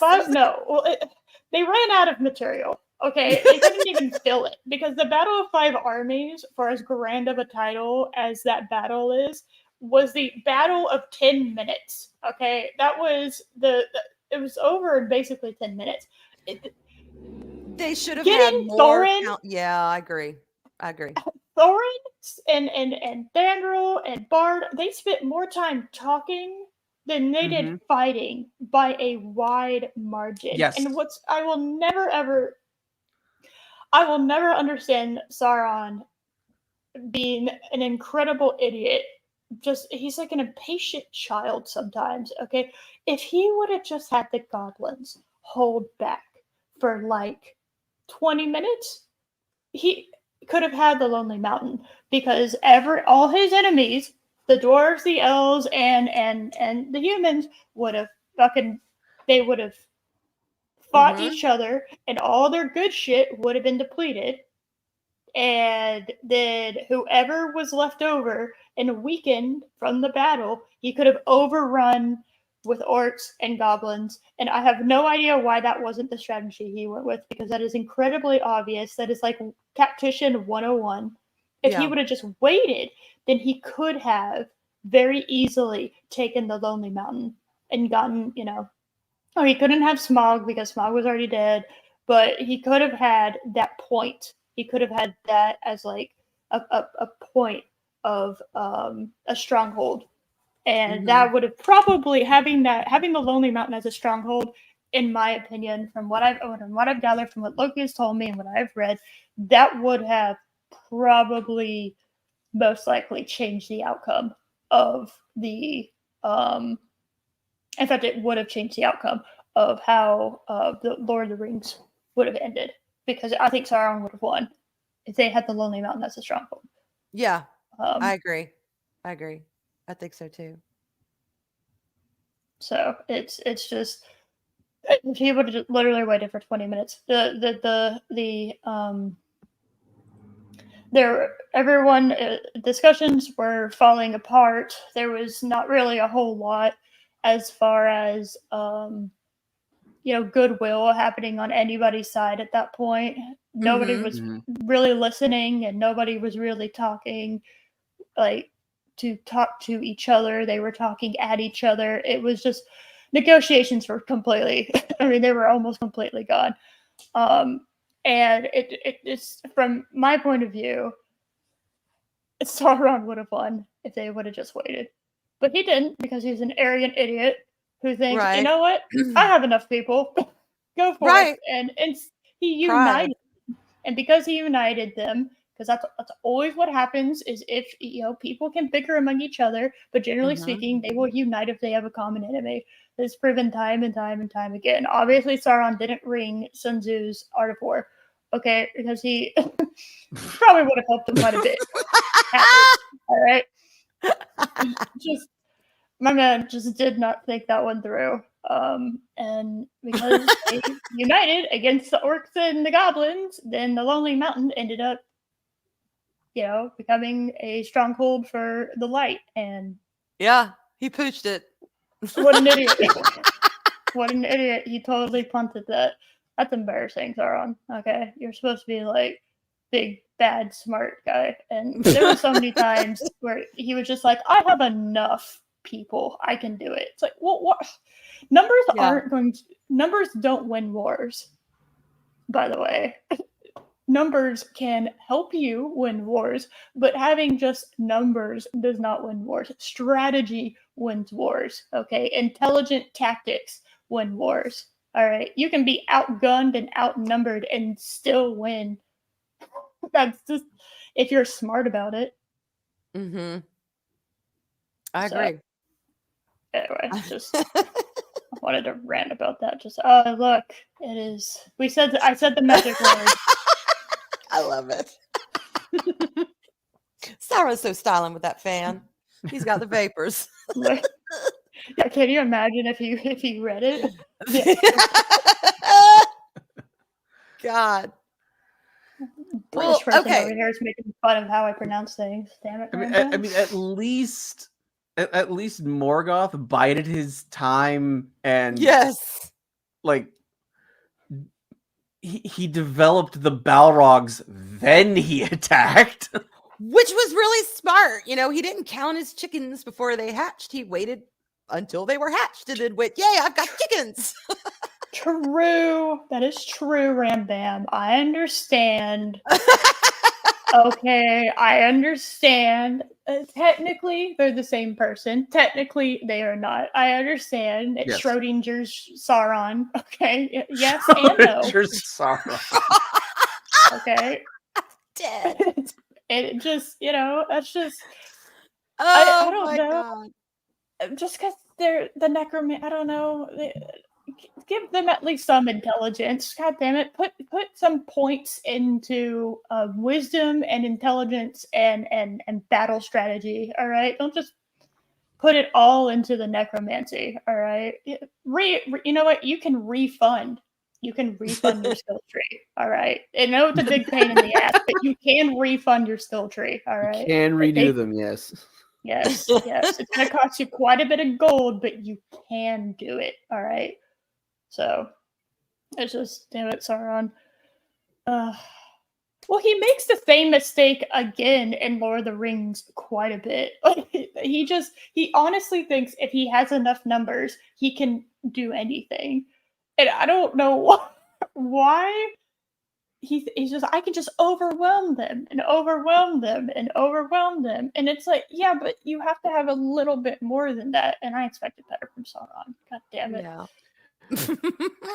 I mean, in fairness, he has been biding his time for a few thousand years, building up his forces again, and elves, men, and dwarves are weaker than they were when they defeated him. And he Yeah, has so it should have been a Saruman in slam his dunk. pocket. He ends up with Saruman in his pocket. Who the hell's Yes. Saruman? You know, Saruman the White. He's the head of really the angelic order Yep. on Middle Earth. They have Yes. power. And he is the top dude, the wisest of them all, the most powerful of them all. They've got him in his pocket. And what does he do? He still lost. See, in my opinion, He did, but in my opinion, Sauron's single biggest mistake was not posting a guard at the entrance of Mount Doom. yep, Yeah. Post a guard. probably a You good know- idea. But he You got the know, the Uruk-hai from Saruman. Although Yes. he Literally- pissed off the Ents with the Yeah. the desecration of Isengard. He pissed off a whole bunch of Ents, but Like, least I know they're film-wise. wyverns, Sauron, okay, but they could still probably do some shit. And maybe, I don't know if you could, have fire, but they could drop Molotov cocktails from the sky, okay? Like, just wipe out the whole forest. What do you need the forest for? What exactly does the forest do for you? Exactly. All right? Just wipe it all out. What is this? Well, they were just cutting down the trees because they needed the fire for the furnaces. yeah, to stoke to get these fuckers up and running, basically. Sauron, and to Sauron, do you all the didn't- other stuff they needed to do, their weapons, and they needed a lot Mhm. of fire. They needed a All lot right, of you that. need to. Sorry, I'm going to let you in on a little secret. All right, you need to download Cheat Happened, okay? And you need to do your put in your Lord of the Rings game, and you need to activate the cheat of Infinite Fire. All right, and then you don't have to worry about that anymore, and you can just go in and wipe out all the forests. And you don't have to worry about the Ents, okay? All right, you can just wipe them all out, and you just have infinite fire for your furnaces. Infinite fire. Oh my god. It is kind of a funny idea that he's limited to, like, he wants to burn everything down and make everything his, but at some point they're gonna have to start planting trees. Mhm. And I want to see orcs tending to a garden of trees. Okay, I want to see that. Where's the orc that's like a member of Greenpeace that's like chaining himself to a tree? I want to see Yes. the orc gardeners. Okay, you got to come up with your. Oh you my know? god. Orc gardeners. I love that idea. They have Now, their are we little talking flower hats. Uruk-hai? Are we talking Uruk-hai orcs? Are we talking the Moria orcs? Are we talking the little goblin orcs? What kind of orcs are we talking?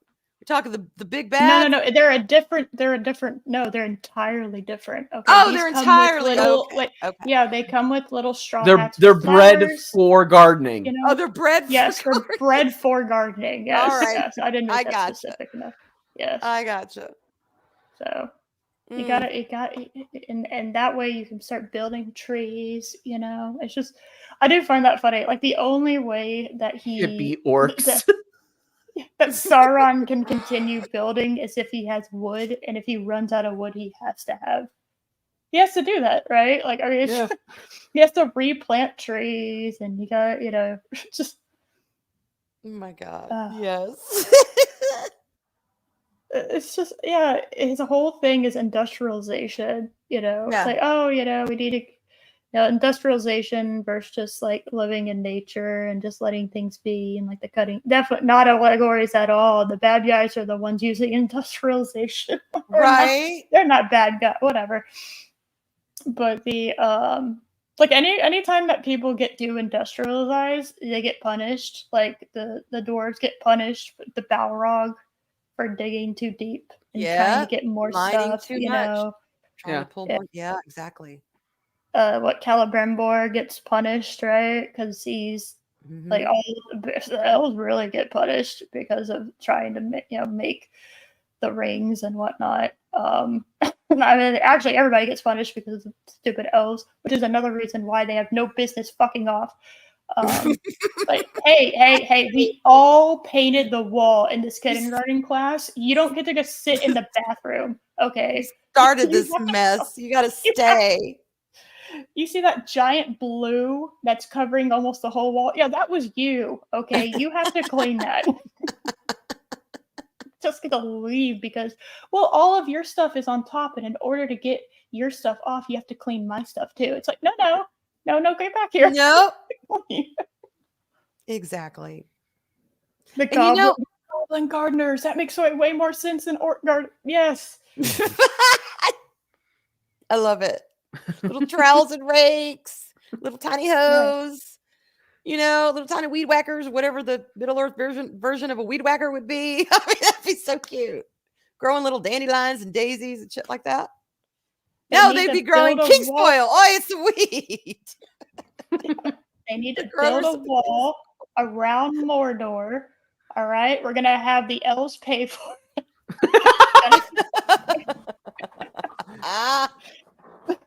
That'll be fine.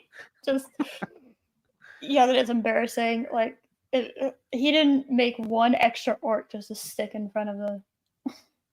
No. I would have had a small army in front of Mount Doom just in case. But to be honest, Sauron he's a big flaming eye in the sky. If he can't see someone sneaking up on his own kingdom, what the hell good is he? Actually, didn't we figure out he actually is in his form, in his man form, and he's kind of using the eyes like a giant palantir? Didn't we figure that out last time? Yes. So he can see, because remember when he sits as the ring? Well, I mean, and he turns that eye, he knows exactly where the hell to look on Frodo and Sam are down there. But this is exactly why it was so important for Pippin to make contact with the Palantir, because it drew his attention to Minas Tirith. Yes. That's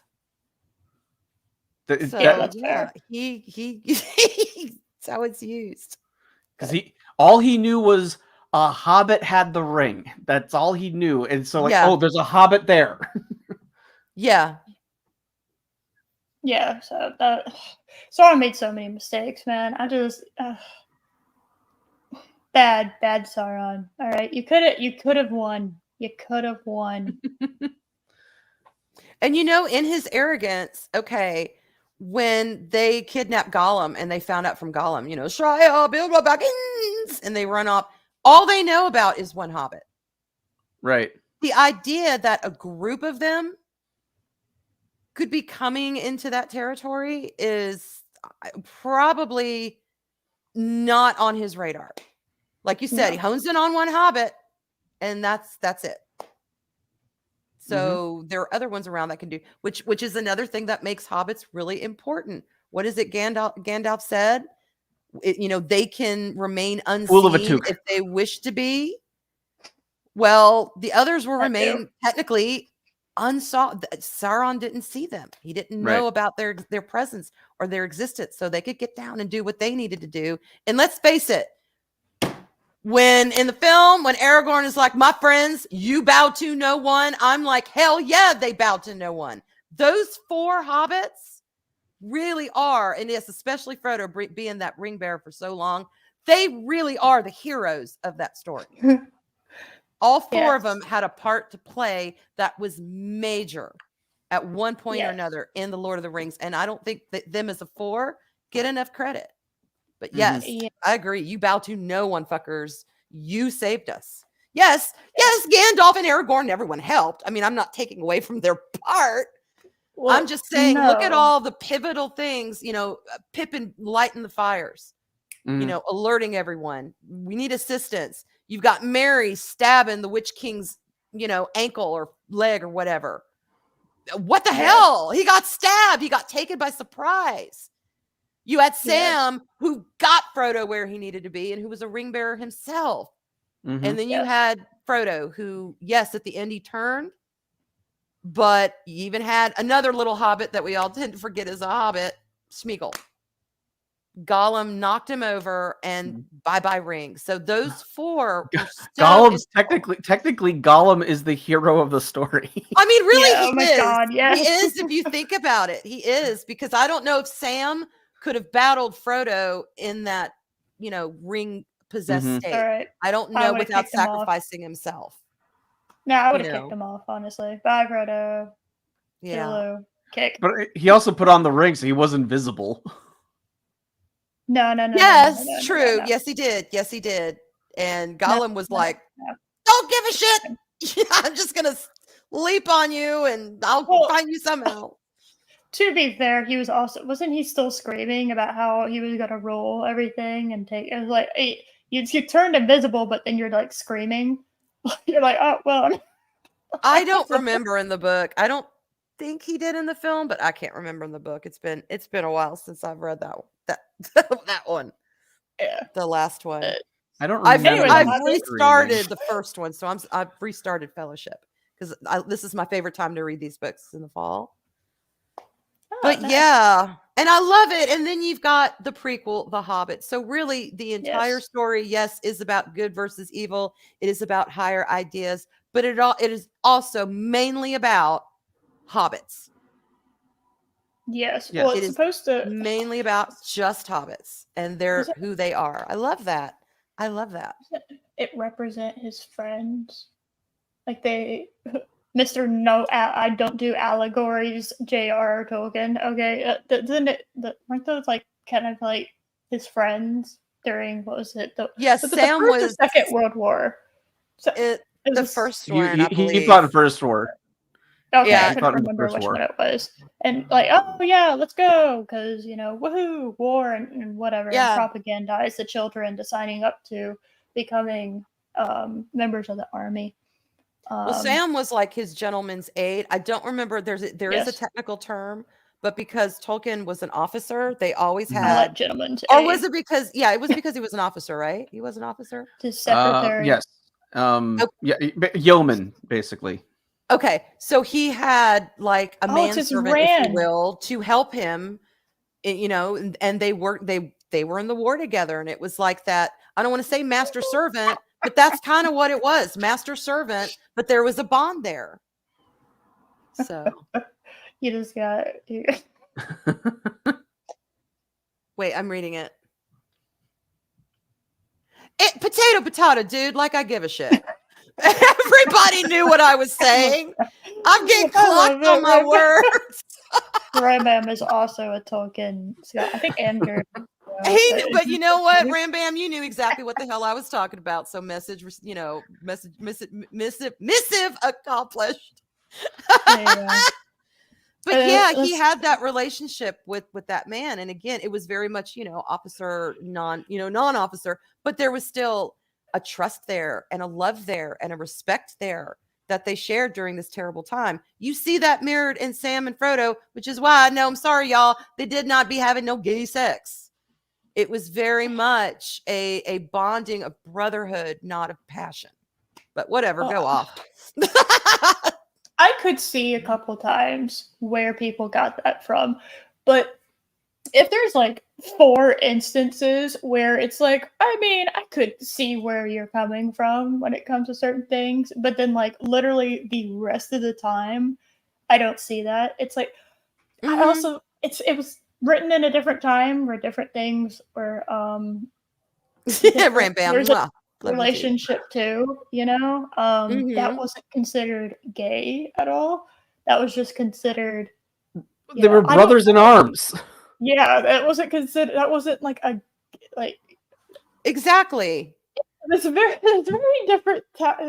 There's a little bit of a different vibe happening. Like, you wouldn't see that now. So to read that into it now, when it was written in a time where that wouldn't have meant what it meant today, not at all, and not at all. This might be a controversial statement in 2023. Oh my god! But guys can be friends with other guys and it not be gay. What? No. Okay, yeah. Oh. Following on that, riddle me this, Batman. In society, people are demanding that men be more sensitive to other men, that they tap into No, that that's sensitive gay. side. It's Well, gotta- hang on. This is what they keep saying. Men need to be less masculine. They need to be more emotional. They need to tap in on their that feminine side and bond and be brothers. But then we are such a hyper sexualized society that the same people can't help but look at that and go gay. So pick a lane. You want men to be more sensitive and open, or do you want men to be gay if they do it? Do you see that as gay? You can't have it both ways. But no, Frodo and Sam were not gay lovers. They very much want it both ways. They do. They do. And it just boggles my mind. I'm like, you can't see two men who have genuine affection. I would die for you kind of affection for each other, but just be brothers. Nothing sexy going on. They can't. No. It's ridiculous. It really is. Exactly. It's just like, oh, look, he kissed his knuckles. Oh, he blushed and whatever. And I'm just, I don't know. It's like in isolation, I could see where you were talking about, but I just didn't see them. You can feel when characters have like a romantic interest in one another if they're written well. I'll put that as a little asterisk if they're written well. Also, the whole, Rosie. Remember Rosie? Right, Rosie. Yes, and the master-servant relationship. If a servant, even that there's a great respect and love there, if a servant gets any kind of out of the hierarchy or structure, out of your station, yes, thank you, out of your station behavior from the master, that's a big deal. Yeah, it would be almost uncomfortable to a point if the master was basically treating you even better than an equal. There would be moments of uncomfortability. Sam blushes, Sam this, and it makes sense because you understand, even though they love each other, by the end, they are brothers. They are absolute brothers toward the end. But when they begun, it was a friendly relationship, but it was Master Frodo and Sam the gardener. Yeah, I mean, when they meet Faramir, he asks, Frodo, who's this? And he just goes, my gardener. My gardener, not my brother in arms who's taking me to the end of the world so we could dump this ring in a fire. My gardener. Yeah. So it develops, but God, my God, people just don't have nuance, y'all. They don't get nuance. That's the problem. It's like in the isolation, I could almost see what they're trying to mention, but at the same time, it's like, well, they wouldn't. That's not something that either one of them wanted, right? And quite frankly, most of the romance that Tolkien does write is kind of cringe anyway, in my opinion. So Arwen, like, it's very fairy tale. It's very fairy tale. It's very surface level. There's not a little deep, like fucking what is it? Boromir's brother, was it Faramir? Faramir. Oh, we have some things to say to her. Faramir and Eowyn fucking talk like trauma bond for like over their dead dads for like 2 weeks, and then they're like engaged. Okay, we're not... She's over Aragorn. But I love the scene in the book though when it talks that she leans back, leans her head on his chest, and the wind blows, and it mixes the black of his hair with the gold of hers. My God, that to me is one of the most romantic things I've ever read. And it kind of like, okay, they're going to be together. Their hair is mixing and blending in with the wind. I mean, it's just beautiful imagery. So he could be a little cringe and then come out with a gem like that. Yeah. And it's like when Gandalf describes Eowyn and oh my God, what is that quote? The a little bit of winter's chill hanging on to pale spring. Lily. Yeah, that's beautiful. Just that one. He could have stopped there. Well, he's good with descriptions. To be fair, Tolkien's really, really good with descriptions, which, by the way, is something that I thought was kind of missing in The Hobbit, and I'm segueing us back in. So, let's see. I was trying to think more about. So a lot of it's funny. The Fellowship of the Ring movie is, in my opinion, way closer to the book than the other was, just by like technical standpoints, right? Not general things, but a lot of like it hit a lot more than the other two did. And I thought the same thing with the first Hobbit movie, hit a lot more with these sections of the book that it was going for than the other two did. No, because then you have the introduction of Legolas and Tario, and I didn't hate that in the movie, and I definitely don't still hate it. Or I definitely don't hate it now, having read it, because Mirkwood was such like a little blip on the radar of the general, overall Mhm. story, that it's like they were looking to add things because they had 10 hours of storytelling that they had to make 3 movies out of. And whereas I think all 3 of the Lord of the Rings books were like 60, but they were between 40 and 60 hours of storytelling, um, condensed into 3 movies. That makes a lot more sense, right? Cut out all the unnecessary stuff, like, oh, we don't need to see them completely walk their ass to Mordor. Okay, we just don't. And we don't need like to see every second that they spend in every place that they go to in the movies, right? They had so little to work on that they kept adding stuff and adding stuff. I will say there was a section of The Hobbit that I enjoyed far more, that made way more sense to me in the movies than it did in the book, was that they actually had a relationship with Bard before they got to the Lonely Mountain. I liked that more in the movie than I did in the book, because it makes their betrayal in the Lonely Mountain more, well, Thorin's going crazy, and his betrayal to kind of Lake Town mean a lot more than the fact that, oh, the minister, or the master, that's what they call the head guy at Lake Town. Mhm. The master, he was like, yeah, you seem cool. You want some horses and shit? Okay, have fun. And that was pretty much their stay at Lake Town. It Yeah. Having that relationship with And then Bard. but then they find, you know, suddenly a dragon attacks them, and they're like, "What the? It's those dwarves' fault?"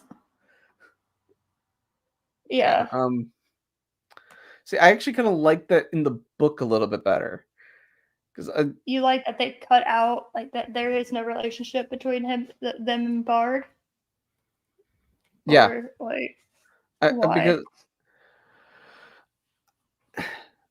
because because to Lake Town, they were just strangers passing through. They're like, okay, they want to go to that mountain. Yeah, okay, whatever. Here's some supplies. Have a good day. They didn't really care. Good. And it was only after Smog attacked them and they lost, Yeah. so much, that they went seeking restitution for it. I thought that I think I liked that element of it. Oh, I was just talking about, I liked that they had a relationship with Bard before. I didn't mind the rest of the town not knowing who they were, because they turned. Turning was like that was a huge part of why the people of Lake Town end up coming to the Lonely Mountain in the first place, to talk to Thorin, which is why they were there for the Battle of Five Armies. So them not really understanding what had happened, and inadvertently, not inadvertently, pretty much small. They are kind of the reason why Smog woke up, and Yes. so it kind of is their fault in that way.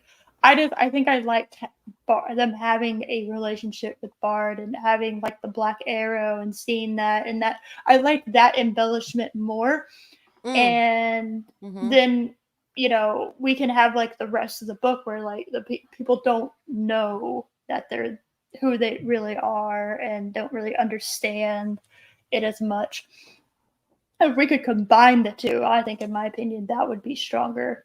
Because I like them having that relationship with Bard. Yeah, That to me was better. I personally didn't care for it simply due to because Bard was just one of the guards. He wasn't anyone that important in Lake Town until after the he's the one that killed Smaug, and then the cowardice of their leader that people then turned to him. So I didn't mind that Bard had no connection to the dwarves before they went to seek restitution. I didn't mind it. I just preferred the other one. I think would be good point. Yeah, I'm kind of flexible about it either way, because the Bard storyline and the expansion of it, I didn't have a problem with. What I had a problem with is all the other shit that went on in Lake Town. That was like, oh my God, are you kidding? Do we really have to spend time filming? What was it? The governor, or whatever the hell he was. I can't remember right now. The master. Do we really have to spend so much, on and Stephen Colbert's cameo? Version? Yeah. Oh my God, what's he his had a face? cameo? Yes. Oh God, what's it? Basically the Wish version of Wormtongue. The comic relief snarky Wormtongue that's always an ass. That I didn't care about all that. I didn't need to see all that. So the Bard and the dwarves thing I could handle. I would have replaced all that other shit with when it comes to the Battle of the Five Armies. I would have liked to have seen some actual military talk from the different groups. That would have been kind of cool, instead of just that would have been kind of neat if you were looking for filler rather than a lot of the stuff that happened in Lake Town. But that's just me. Oh, and I was going to ask you, okay, where would you have stopped the 3 films if you were in charge of their endings? Well, first I would have had it just one long movie. Okay, but say Jackson said, no, we're doing 3 films and I'm paying you, $1 billion. Well, no, Miramax wanted it to be 3 films. Okay, well, Miramax is like, well, Sensei, I know you're fighting to have 1 film, but I'm paying you $1 billion to shut up and take the 3 films. What are the endings? What would you do? How would you end them? Where in the books would you stop? I guess, where in the book would you stop? I'm only stumped on one, and I'll tell you why, unless you're like, no, I get it. I think where they ended the first book was a decent place to end it.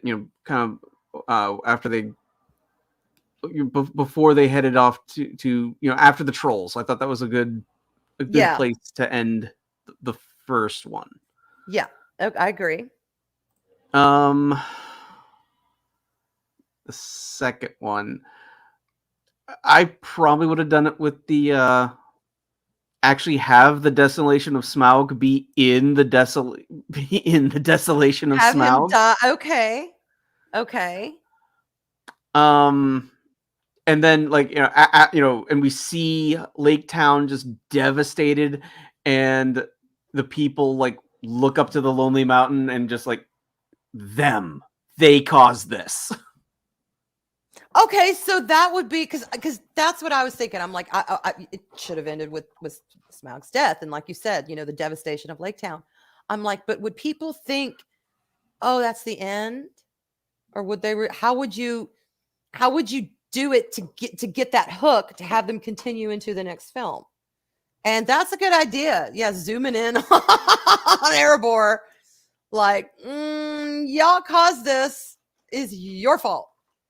And then in the next film, of course, leading into the whole, which I would give up again. I would give up the a lot of the Lake Town scenes, and I would give up the whole White Council to have more of what happened during that time. When the leaders came together and they realized there was going to be war, and what did they say to each other, and what did they say? What did the people? What did they want, and what was happening? I would have liked a lot more Battle of Five Armies. the kind of ins and outs, and then watching. Although I think they went a little overboard with Thorin. Like it's like the minute he gets, he senses all that treasure and he gets that dragon sickness, it's like minute one, and he's going off the deep end about the Arkenstone. They could have pulled back on that a little bit. Yeah, because I mean, he's been there 5 minutes and he's like, oh, come on. I mean, the whole Arkenstone thing, it's there in the book too, but you could have, like, especially with how long the movies are, you could have reined it back instead of just immediately. Oh, immediately. Immediately. Almost having it be like, my precious Arkenstone. That's okay. Did you ever get that vibe from the book? No. That he was, he was obsessed because this Arkenstone, which is one of the Cimarils, but anyway, it's causing him to go nuts, and this dragon sickness is making him lust after. Oh my God! No, I saw it as that is the sign of the king. The Arkenstone. Yes, it was far more about his heritage and reclaiming his crown. And once he had that, boom, Thorin, son of Thrain. There you go. He's got the Arkenstone. They're where they need to be. They've reclaimed the kingdom. It's official, y'all. King's been crowned. That's always the way I took it with the Arkenstone, that was his heritage. That was his family heirloom. That was the sign of royalty. That was a sign of the king. Just like, Aragorn's got the sword of the king. No, the Oathbreakers weren't going to follow anyone unless, it was that sword. That sword was that mark of the king. You wielded that sword. You were the damn king. You got the Arkenstone. You're the king. That's kind of the way I saw it in the book. But in the movie, it's like, it was Arkenstone sickness almost, I suppose, or Dragonstone sickness. And I never got that vibe. And I wasn't nuts about that. But I could have dealt with it if they had just pulled back on those reins a little bit and not have him get it almost immediately. That was a little nuts. Arlena! Hey, Arlena. Hello. So, but y'all, I still, hunky Thorin Oakenshield in that film. I can't help it. I like him. I didn't think I would. I thought I was going to be pissed because he wasn't older, but yeah, I don't know if this was a conscious choice on Jackson's part, but it's almost like, okay, if you had an old, long, silvery bearded dwarf, and you have an old, long, gray bearded wizard, I don't know, maybe he thought visually people would connect with Thorin if he was younger. I think they wanted to make him hot. Yeah, and you've got the sex appeal factor, which works. And the fact that Thorin is supposed to be, the best warrior of the group. I think he wanted to have a traditionally, a traditionally built, warrior. They wanted another Aragorn. Okay, that's what they basically wanted. Yeah, and which again, it works. It works. Yeah, but again, it goes back to how the Hobbit movies tried to take this story that does not feel like Lord of the Rings and tried to make it a Lord of the Rings prequel. Mm-hmm. Instead of just letting it tell. Because yes, the events of the Hobbit are definitely very important to the events of Lord of the Rings. Yeah, it's still it's its own story. With its own unique characters and structure. Gandalf is largely not the same character we see in Lord of the Rings. No, he's not. He's also very. We don't see the kind of the charm, the charming playfulness that we see from Gandalf from time to time in the Lord of the Rings movies, or in the And that's what I was saying about. He's much more stern, and the whole creepy, extremely bushy eyebrows that extend past the brim of the hat. Like, okay, that yes, I don't mind them changing that. trim And see, than if I Gandalf. remember correctly, isn't it the first time in Lord of the Rings that we see his shadow fill the hall? Or no, wait, it happened in didn't happen in the book though, did it? I can't remember in The Hobbit. Did his shadow fill the hall when the dwarves were talking? Or is that film? I'm getting my I'm stories being real mixed with you. up. I don't remember that. I don't remember that in the book. But I'll never forget that scene in the book and in the film of, Fellowship of the Ring, when you see Gandalf's, Bilbo Baggins, Yes. and you see his entire shadow fill Mhm. the room. Bilbo is terrified. This is one of his best friends. This is his brother, his comrade in arms. He's fucking terrified because he was reminded of who Gandalf is. You don't get that sense in The Hobbit. He's a wizard, but he's a good Mhm. wizard. He's Gilda. He's not a sinister wizard. Well, You shit. think he's still In with The Lord us? of the Rings, but that's what I was saying about the elves in The Hobbit. They're merry, they're happy, they're Rivendell elves. You see them in The Lord of the Rings, they've changed. They are the same elves. Elrond's still around, so they live a long time. It's very feasible to believe these are the same elves that were there when the company came in to Rivendell as the same elves that were living there. It's But look why at the Rivendell difference. accepted Bilbo. Right. But look at the difference in Lord of the Rings. War is coming to our borders, Gandalf. I feel it. I don't know how long we can hold it off. The shift has changed. It's gotten more serious. It's gotten more somber.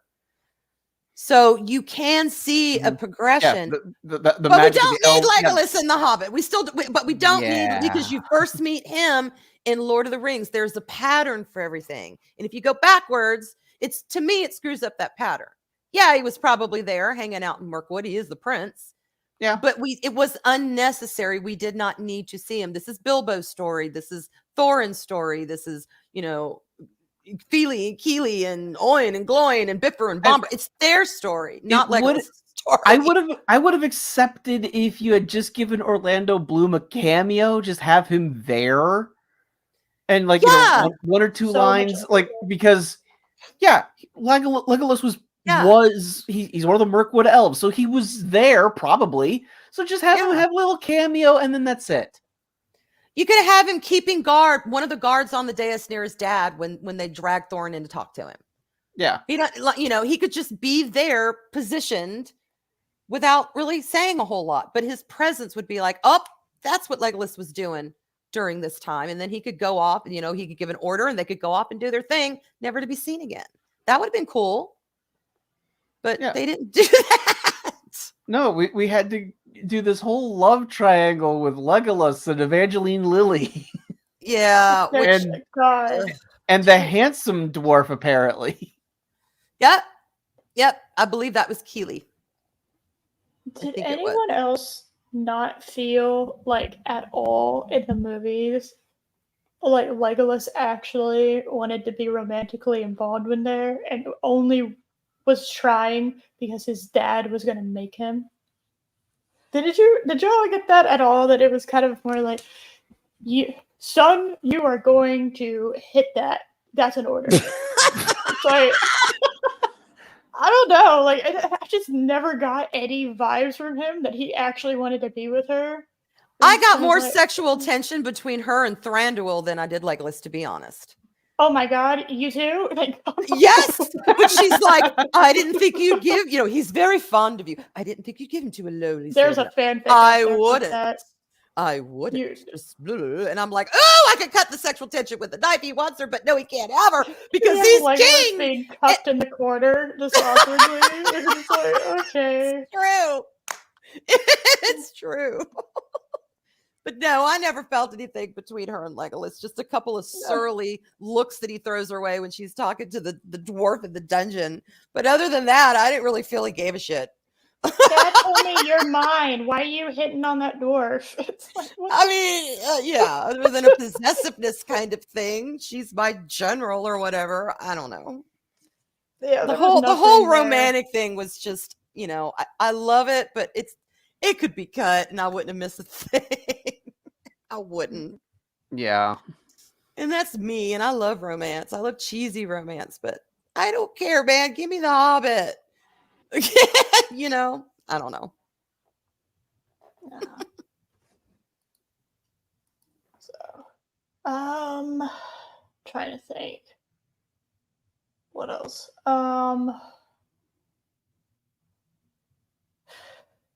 Let's see. I'm trying to follow the story in my head. So I really enjoyed the beginning of just how Bilbo was just acting like the 20,000 good mornings to Gandalf. I thought that was funny. Mm-hmm. And then the dwarves and the way the dwarves act. I did think I will say this. Bilbo, you are a complete asshole for promising breakfast and then sleeping in.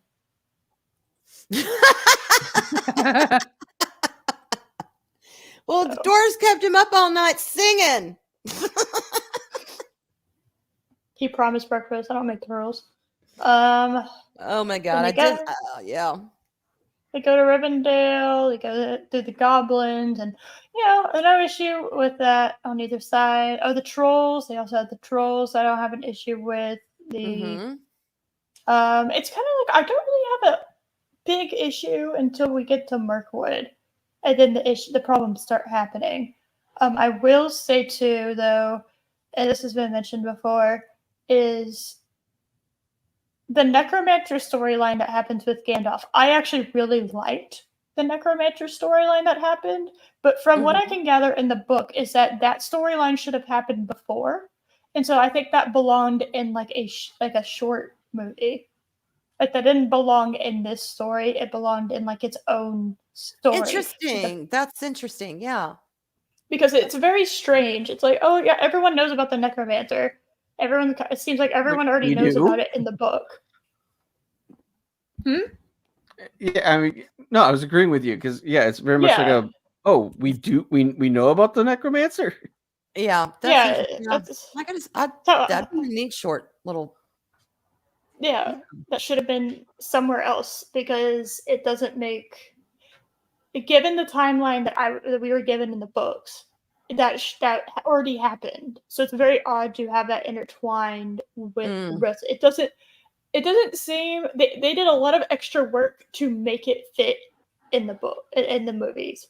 So it's like, well, you should have just had that a separate thing so you could have seen that. Because I was actually disappointed that I didn't really get to see that in the book. Because I really enjoyed that segment in the movie. Yeah, and it was just one of those things though that I get where he's trying to bridge the 4 films. I understand that. It would almost seem unnatural if he didn't in some way try and marry those films. But there was just so much in The Hobbit that was not necessary, even if it attributed, before or after. It wasn't, we didn't need to see it. We didn't need to see the council, the White Council. We just didn't. No. We didn't really need to see Gandalf and the Necromancer, although I get why he put it in there. I get why he put the White Council in there. I understand these things. I get why he had. No, I don't. I'm sorry. I don't get why he had the dwarves go up against Smaug. I just don't. I just do not understand that. And that will never be my elves and helves deep moment. I fucking hate that so much. Even though I love seeing all the lovely liquid gold, I hate it so much. But anyway, for the most part, I get why he did what he did. The movie, that was a big dumb, in my opinion. But I will tell you right now, I will say my biggest nitpick of the book. I know, Arwyn, you have to go here in like 10 minutes, so I'll go ahead and get my biggest nitpick out of the way. Or unless, Josh, do you have a biggest nitpick from the book and the movie that you want to talk about first? Or Arwyn, what is that? Biggest nitpick of the movie? Oh, let me think. Movie or book, or book, if you want to do both or whatever. So. Okay.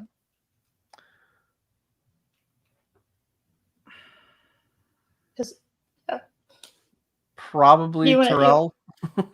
Terrell is your favorite. Okay. Fair enough. That is all right.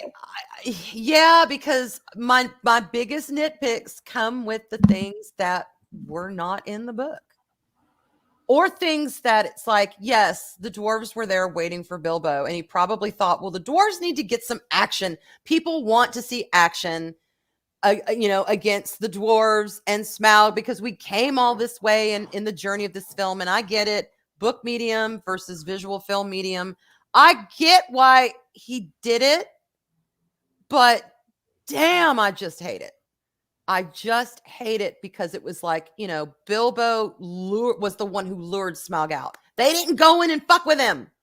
They just didn't. They knew better. That's why they hired a burglar, so they wouldn't have to deal with Smaug. Well, The dwarves didn't want to deal with Smaug. Right. So and also you have you have you have the Fellowship of the Ring. Mm-hmm. It's like 370 some odd pages, roughly. One movie, and the other two are like around the same length. One movie each. One movie. The Hobbit is also around that same length, but it's 3 movies. You already had to stretch things out to make it last for the 3 films, and then you added things. I wonder if anyone has done an edit and cut I'm out as sure there much is. as they could. Like, you can't cut out all of Legolas because he's fucking around with Bilbo and dwarves. You need them in there. But just like the White Council shit, the some of the Lake Town stuff.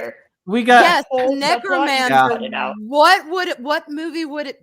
How long would it be? And what could they have filled with the actual story within that time? Just in the one film. Or how about when how about when the dwarves escaped in the barrels? We got to make that a whole convoluted action sequence where they're fighting off orcs on their way down the river. It's right. Really? It can't be dangerous enough that dwarves, who knows if they could swim or not, are stuffed in these barrels and roll down this raging river to God only who knows where. That's not perilous enough. It was perilous enough for the book. Yeah. We were all like, they're in the river. Bilbo got him out, but what are they going to go into now? They're going to roll off a waterfall? They could have easily drowned. They could have there's all kinds of drama with it. That was perilous. But no, they also had to have the elves trying to recapture them. You had orcs attacking them too. Like, what? Legolas bouncing off of dwarf heads. I mean, come on. No, it was too much. It was unnecessary. Yeah, that's the other part. So the dwarves fucking around with Smaug, and oh my God, we have to showcase Legolas because it's in Orlando Bloom's contract. No. I liked the dwarves rolling down the river in the barrel and not knowing what the hell was going to happen to him. That was exciting for me. Yes. It was enough. That's what it is. Jackson needed to edit. Learn to say enough. Take off that extra clutch of pearls. Remove the big rhinestone bracelet. Take off the shoulder pads. Now let's see how you look. You edited. Do you look better? Probably so. Anyway. All right. Were you just comparing Peter Jackson to like a drag queen? Well, no, not really, but I was just talking about in fashion the editing process. Like Coco Chanel said, when you're getting ready to go somewhere, remove one thing and then you'll be ready. It's the process of editing. When you look at when you throw, get all the juices flowing. I know. Yeah, get everything going, and then. I was just trying to make a bad joke. Oh, well, yeah, I was. Anyway. Sorry, I was geeking out on that terminology, but. They're fine. So, yeah. I forgot what I had 2 for I agree with y'all on the movie. I agree with y'all on the movie. I'm trying to think in the books. There's one particular thing in the books that really annoyed me. And I can't remember what the other one was off the top of my head, but so they hired him to be a burglar, right? They hired Bilbo to be a burglar, and this whole last time, I thought it was for the Arkenstone. Now I know they said their treasure, but I was like, because going after, it's like, okay, we can deal with the treasure later. The most important part is the Arkenstone because that is like having the Arkenstone solidifies his ownership of the crown. He's Right. king. And the ownership of the around it. Yeah. So it's like, okay, so that's like a huge deal. It's a symbol, it's symbolic. It's his, he doesn't feel like he's properly king Without until it. he has it. Mhm. So Right. he wants, if he could forego all the other treasure, whatever, right? But the Arkenstone is the most important thing. And so that made total sense to me in the movie. I was like, okay, that's fine. In the book, it is like a foot. They're like, oh, and the Arkenstone, the treasure, and the Arkenstone, I guess. Fair. He was going in and- there to find proof if Smaug was there, find, come back with Yes. proof of the treasure, and And- do burgling shit. and- Burgling shit. And didn't Thorin not want to tell anyone about the like he wanted to be the one to find it? He was very Yes. secretive about it. Yes, because that was the Yes. sign of the king. You can't just go around saying, "Hey, y'all, look, Mhm. see this pretty glittery fan? Yeah. It's the sign of the queen. If you hold it, you're queen." I'd get No. mobbed. Whatever. It would raise some eyebrows, Arwen, if you suddenly had the crown jewels of England. I was just Yeah. saying. Well, Yes, you don't want anyone to just have that. So yes, he was very. This is mine. I understand that, but he's also asking like these like 12 dwarves to come with him and like risk their lives for him and like for all Well, that stuff. but- And at some point, you need to just the questions will be asked, and so they're all close enough, and they're all like trust enough. Like they all know what the Arkenstone is. It's not like a secret, right? It's very No, they like, knew he Oh was. no! king. Yeah, they knew what they They were knew going he there was for. king. They knew they Okay, were yeah. going to reclaim their Yeah. kingdom and put him on the throne. So It's yeah. just, the Arkenstone, I guess, it's like, okay, I just don't want to say, all right, everyone, let's just go find it. It's more, No, I know. I guess, precious than that. I don't know. And maybe there was a little bit of dragon sickness in the book that he wanted to keep it secret, keep it safe. I don't know. But No, but I see what you're saying. My very specific, I know everybody outside. My very specific thing I was kind of setting up for is in the movie it made sense that he was going for the Arkenstone. However, in the book, it's not that. Yeah, It's I get it. the whole ash treasure. They very specifically say in the books that they wanted to take the treasure Yes. out. Yes. They wanted to steal it. Yes. And you have to think, because he does a great job of describing it in the book. And especially you have like the visual in the movie, it really like amplifies it. Oh God, yeah. And you're just like, how the fuck that did treasure. these 13 dwarves and all of us get all the way to the Lonely Mountain because we've been doing this for a while. Okay, this has been months of travel. Mhm. We've been going through some shit, and we get there, and that's when you actually like drop on us that your plan was to we'll just take it Yeah, we're gonna out just of the mountain bag it up, throw it And over our shoulder bags on our ponies, and take off. with the fucking dragon still inside. Like Yep. that was the plan, and I'm just sitting here like, okay, did everyone just to like collectively drop IQ points when we got here?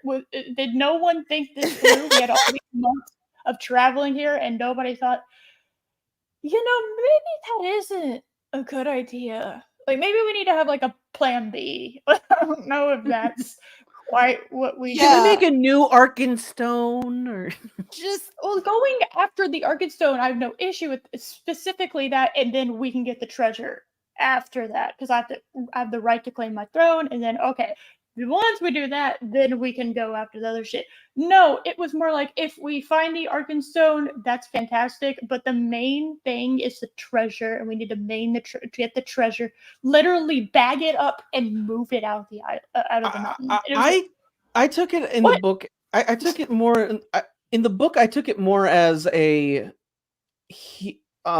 Thorin was after the Arkenstone. He convinced everyone else to go for the treasure.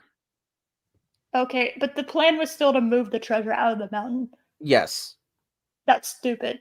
Yeah, it is. That's my But issue. when there's so much gold, it makes Scrooge McDuck's money bin go like, oh wow, okay, Yes. Yeah. not as impressive. And see, that's what I think they really hired Bilbo to go in there and be like Crispy Critter. Okay, if he gets flamed and fried, they know Dragon's still alive, not to fuck with the treasure. But if Bilbo, comes back out, says Dragon's dead, then what do?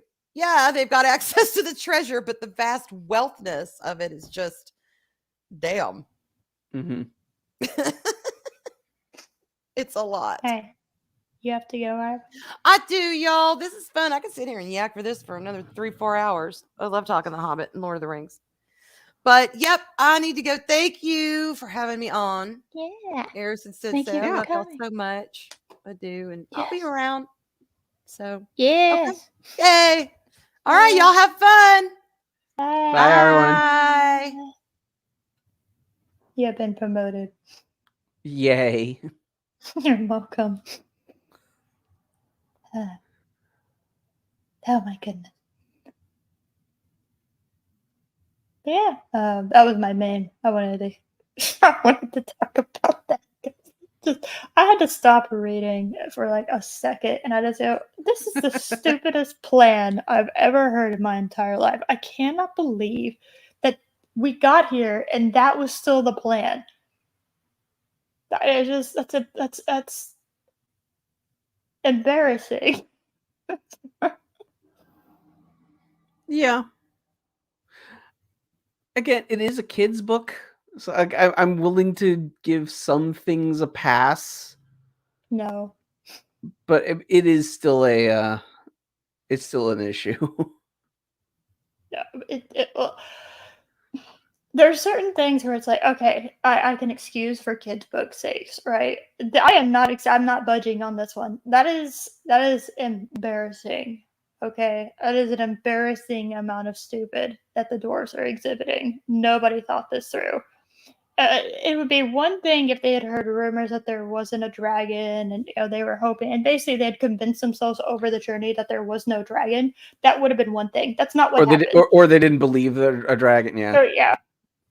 like the dragons are dead. And, Yeah, somebody went in there. It's like there is something to make it seem like, oh, okay, they don't actually think the dragon's there, and so that was the plan. And they were so confident in that it led to them not forming a plan B. Just that's not what happened at all. That they knew there was a dragon there. Like most likely, there was a dragon. They were going in thinking there was a dragon. And their whole plan was, yeah, we'll just, it's asleep.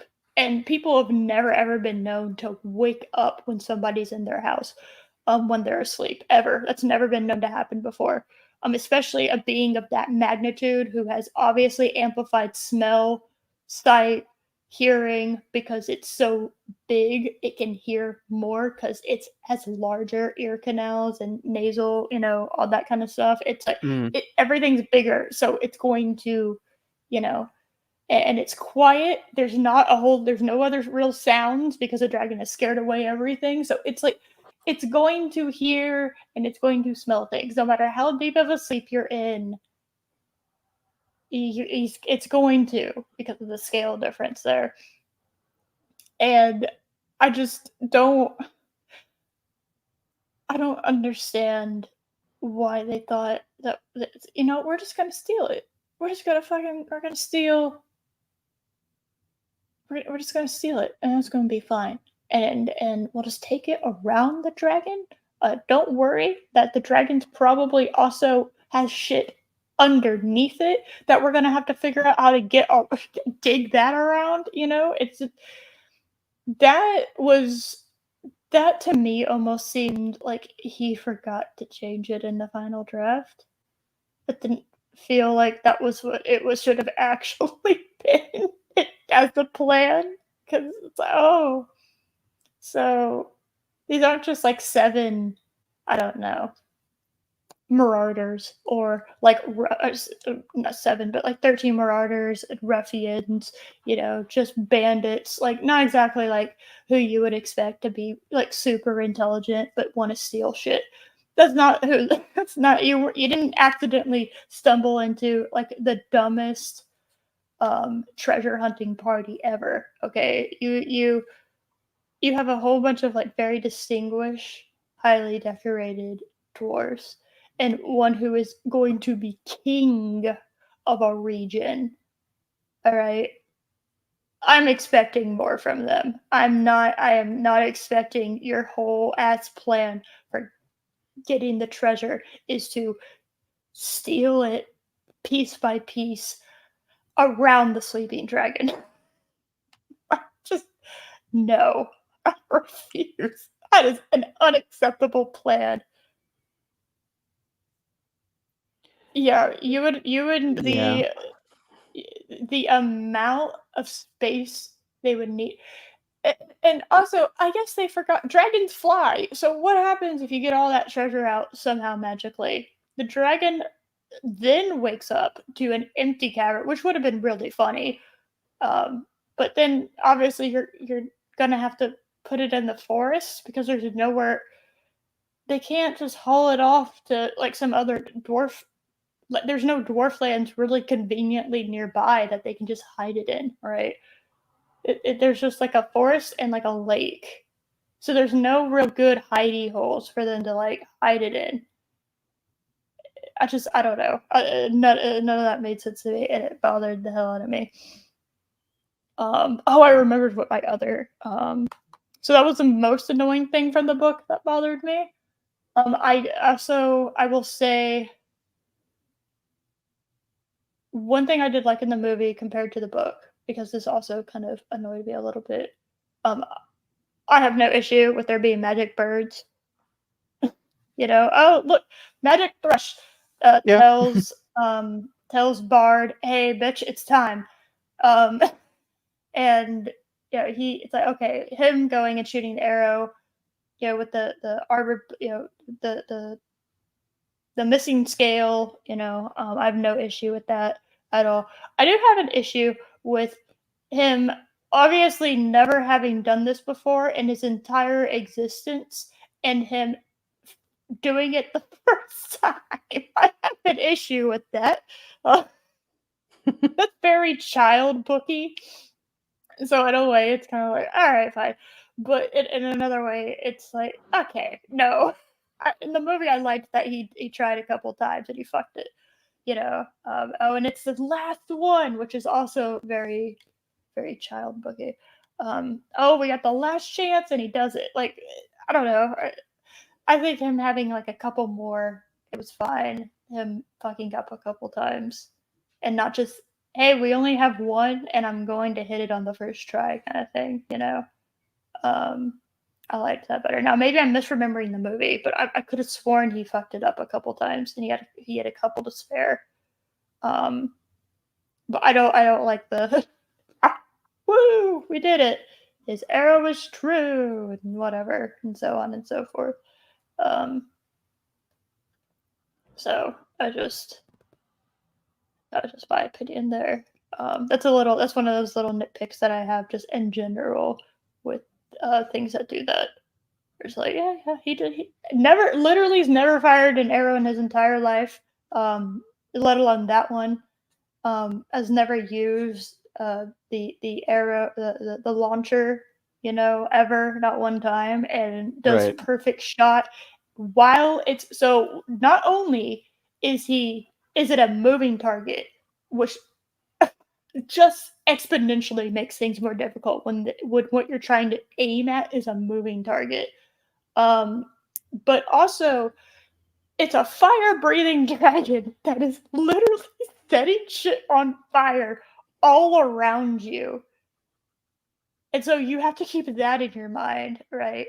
It is just like, I don't even know how you would do that the first time. It just seemed a little bit more human for him to fuck it up. So, It's a that's just me, trope. though. It's an age-old trope.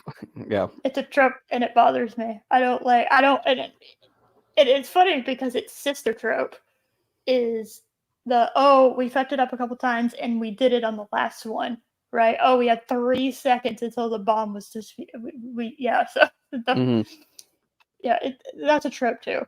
And I kind of roll my eyes at it, but I can handle that a lot better than, I've never done anything like this anywhere even close, and this is like the hardest possible version of this activity that I have never done, and I'm able to do it perfectly the first time. That is bullshit. I don't like that. Ray could do it. Yeah, that's my point. Funnily enough, you read my brain because it's exactly who I was thinking of when I was talking. So, yeah, that's just me. I don't know if that's something that bothers everybody else. But by far, I think my biggest nitpick, or I guess not nitpick, my biggest complaint is the fucking stupid dwarves. Like, we'll just move the treasure around it. It's like the Patrick Star meme of, well, we'll just push the city somewhere else. It's like, no, no, you're not moving this gold somewhere else. That is a stupid plan. So,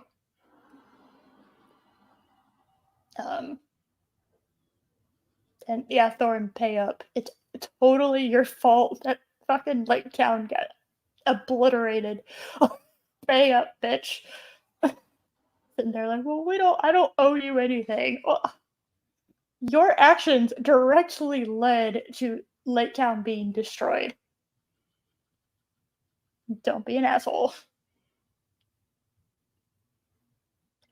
And also, I would have loved to have the scene where the dwarves were actually like divvying up the treasure. It's like, all right, so we gotta divvy this up into 12s. It's like you're dealing cards. Yeah. Pile 12 piles. That could have been fun. Just 1/12. How the hell did you figure out what 1/12 the treasure? Did you just start putting shit in? You're like, well, that looks all right. Okay, 1 for Thorin, 1 for Balin, 1 for Bomber. Here we go. Keely died, so we don't need to give up his share. Okay. Thorin also died. Okay, we're fine. We'll give Thandril a pretty like flower crown. That has a bunch of like gems in it. There we go. Anyway. Yeah. But do you think Thandril? I got to like Thandril's pile. Do you think Thandril would actually like a diamond encrusted double bladed axe, or should I give him something else and then put that in one of the dwarves piles? Or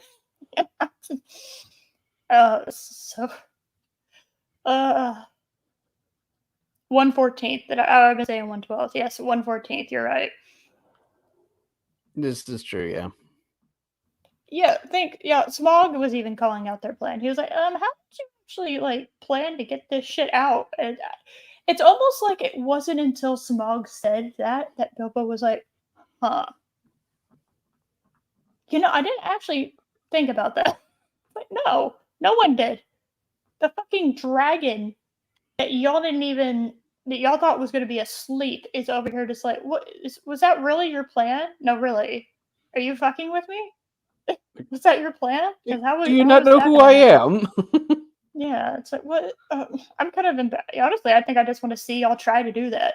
I'll just sit over here and I want to watch y'all do that. I want to watch and see exactly how y'all think you're going to do that.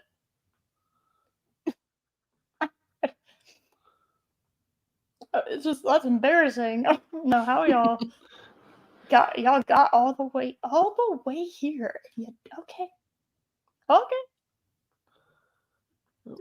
Seriously? That's your plan? All that's right. It? Sure. Okay. Yeah. It's funny if you cut out all the filler shit. It's actually pretty.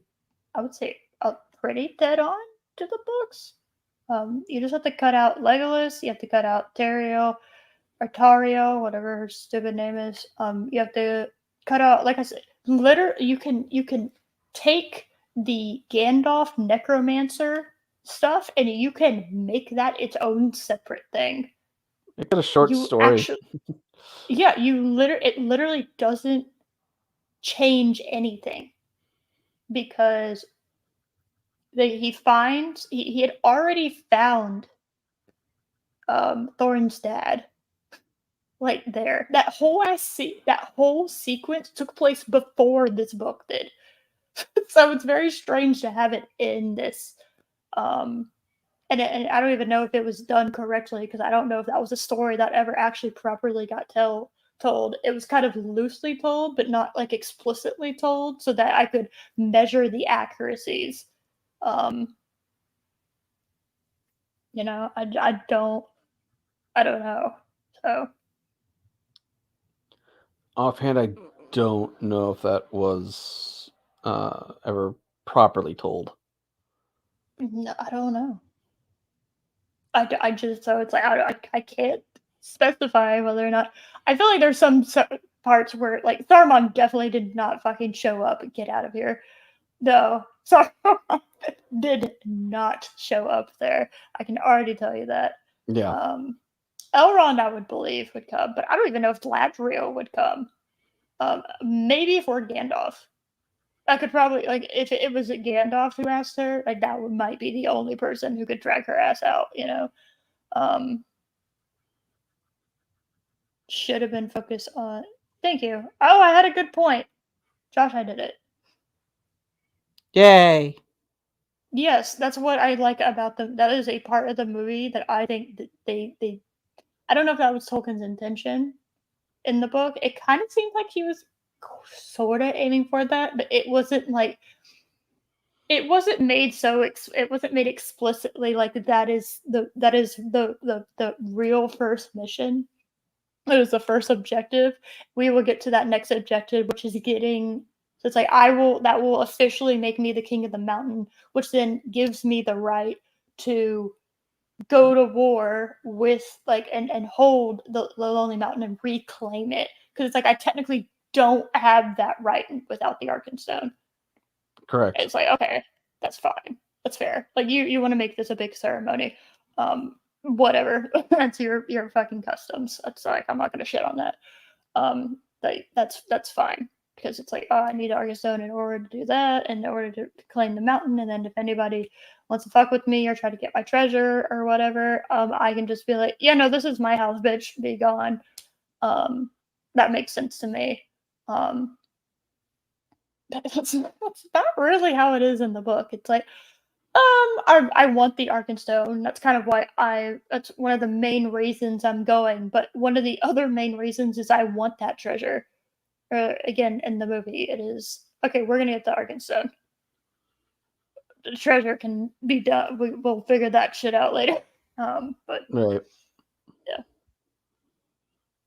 Oh, yes. Again, it's one of those. I think in the book, it's more implied that. Yes, it is.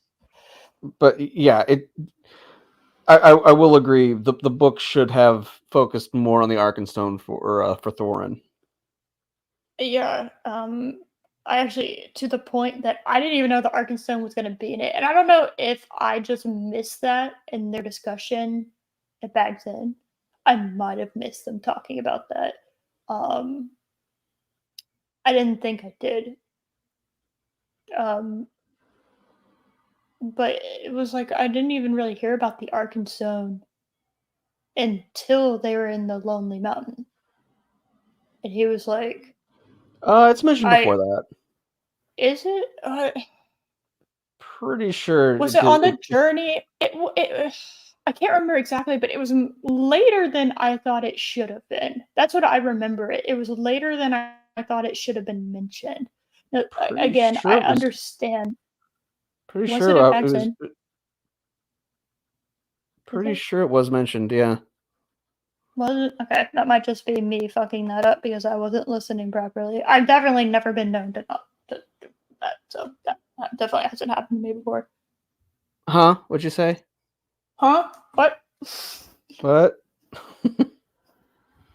So, I don't know.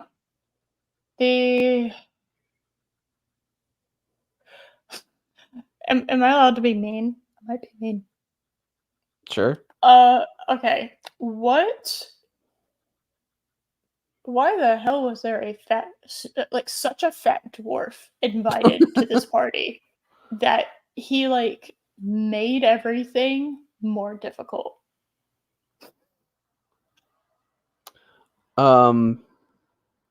Because Tolkien believed in body positivity. Okay, he wanted representation. I got Yes. you.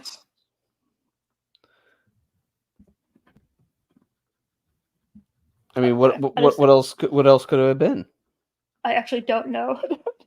That's why I asked. I actually don't know. Again, I think it is something as simple as he wrote a kid's book and wanted to have a fat, funny character. I think it's that simple. Okay, fair enough, I guess.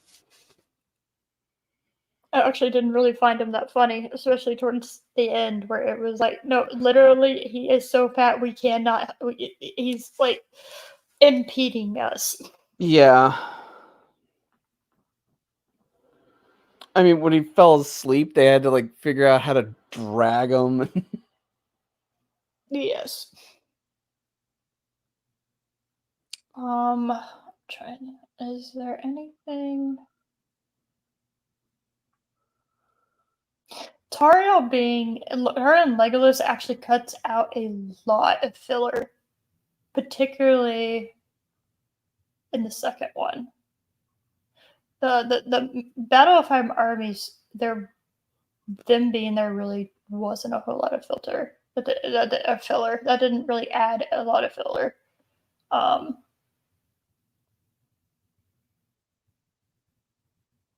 And it's Arwen said Thranduil and Tauriel had more chemistry than she and Legolas did. When you start thinking about the scenes with Tauriel in it, where she's with Thranduil, it's 100% correct. Yes. There is absolutely nothing happening between her and Legolas. Oh, hello. Hello. Hello. Hello. Hi.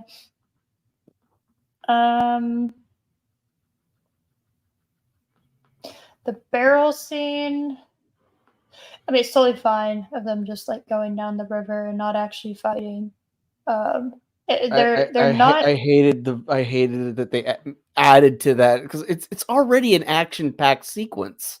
You didn't need to add more drama to it. Yeah. No, I mean there's not really a whole lot. You don't really need to add anything there. Can you remind me? Were there orcs hunting them in the book? I don't remember that. I don't remember them. They were getting away from the elves that captured them. Yeah, that's what I thought.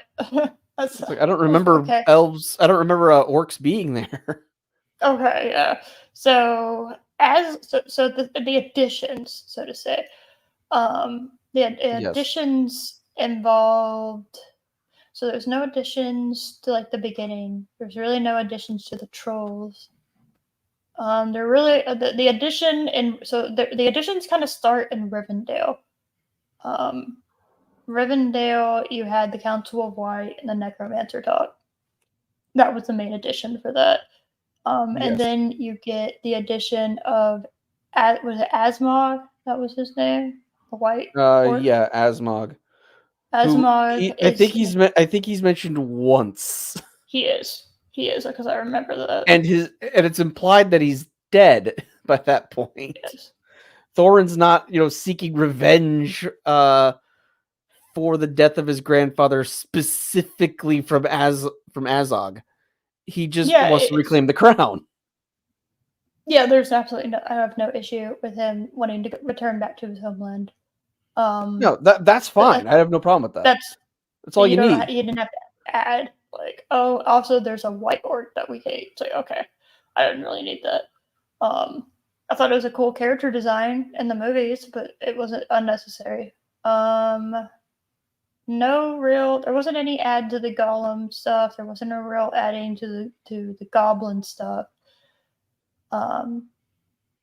Goblins are what comes out. It's not really so much Asbog and the orcs because they're not there. It was the goblins were overrunning, which is why they had the eagles. So then you have that's Right. And then I think Gandalf fucks off once they get right to Mirkwood. Mirkwood, everything's changed. Yes. Yes. They both. Yeah, he fucks off in both times. Although I'm not 100% sure why I can't remember how he fucks up. Why he fucks off in the book, other than It's never hey, stated. I'm just. It's Okay. it's never stated in the book. It's more like I'm a wizard. I have other things that I need to do. Yeah, like because he and Loki and I talked about this. And Lord of the Rings, Gandalf and Sauron are very much playing a game of chess. Yes. And so it's almost like if you think about it on those terms, Gandalf you can just assume if he goes and he fucks off, it's because he's getting other chess pieces ready for the upcoming whatever's upcoming, because of how there is very pretty much no technology other than your very basic like medieval technology, right? So and a few magical items. So making moves takes a lot of work and a lot of time. So he is constantly moving things on the chessboard to get ready. So that's kind of how I always view it. If he needs to go, then he needs to go. There is really, you shouldn't stop him because there's pretty much whatever he's about to go do is more important, and he trusts that you can handle this. So just have that faith and handle it, right? Mirkwood, there wasn't really anything that changed until you actually get to Mirkwood, and then you have the Tario and the Legolas shit. And then you get the barrel scene, which again the barrel scene at the beginning isn't really that different until Legolas and the orcs are following them down. That's where that changes, and then it spills out. They eventually get to Bard, and again, that's another big change is that there's Bard, and you and I kind of slightly disagree on that. But again, it's not that I have it's not, and I want to make this clear. I don't have a huge issue with them meeting Bard. I just don't find it necessary. But I see your point of it though. Yeah, it adds a little bit more character to it's a betrayal rather than just a selfish act, because it is a selfish act. Thorin hoarding all that shit, because again, it's like Thorin, it's literally inarguable that you showing up here to reclaim the Lonely Mountain caused Smaug to wake up. Yes, and it is not directly your fault that he then blamed Lake Town, and so he burned Lake Town down. That is not I will not blame you for that. But he had not woke up in a long ass time. You woke him up. You literally poked the dragon, okay? And your actions then led to all of that. And by the way, nobody seemed to have wanted to correct the fact that Smaug blamed the people of Lake Town.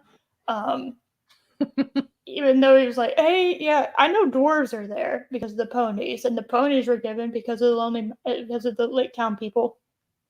The dwarves are pretty much the entire reason why you're pissed at the moment, Smaug. All right? There's no real reason to go to Lake Town other than fuck those bitches. Yeah, oh, they gave you like food and horses. That's pretty much the only reason that he has.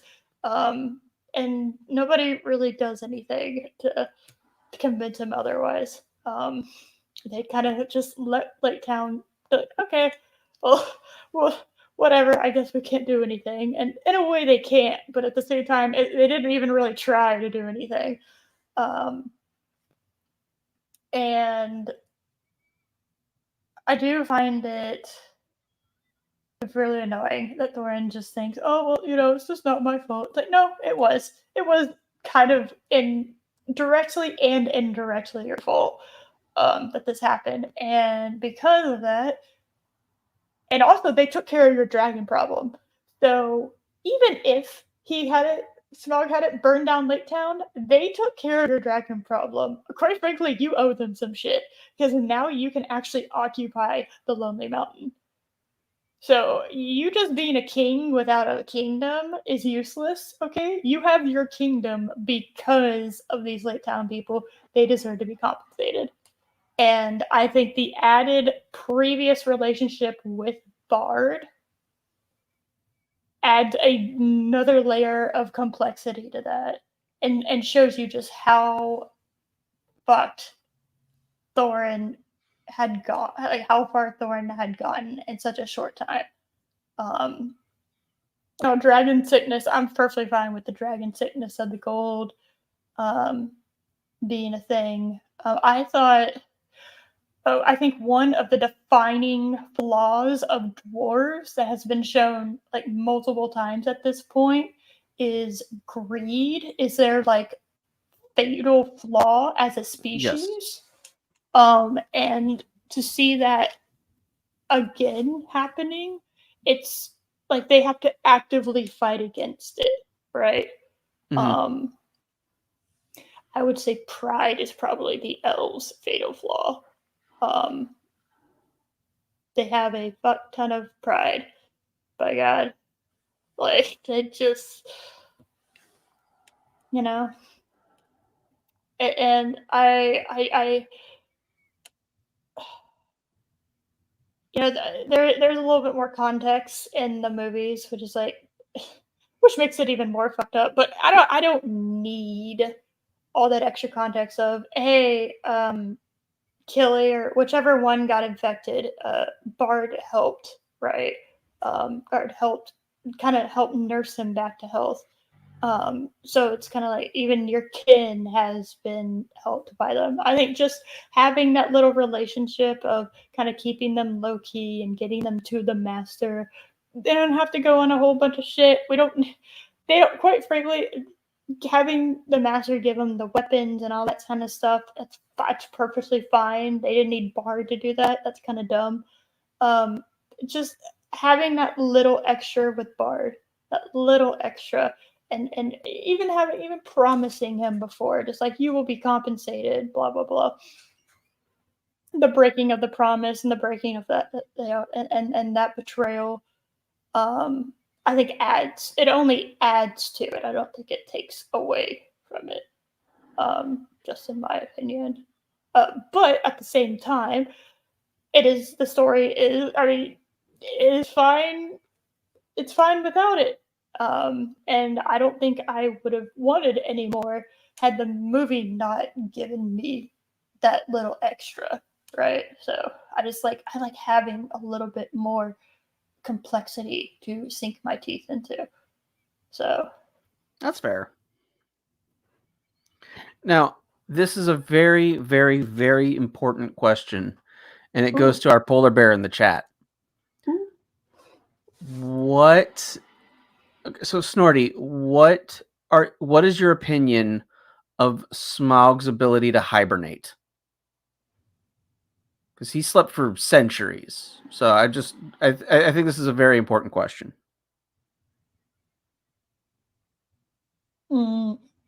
Interesting. Yeah. Actually, how do dragons do that? Is that talked about? Is it just magical creature bullshit? Is that kind of just how that's brushed by? I usually. Okay. Plus, I mean, when you're like that massive, that requires a ton of energy, so I would imagine you'd want to sleep. Yeah. Well, I mean, he ate a lot of dwarves. He did, and their ponies.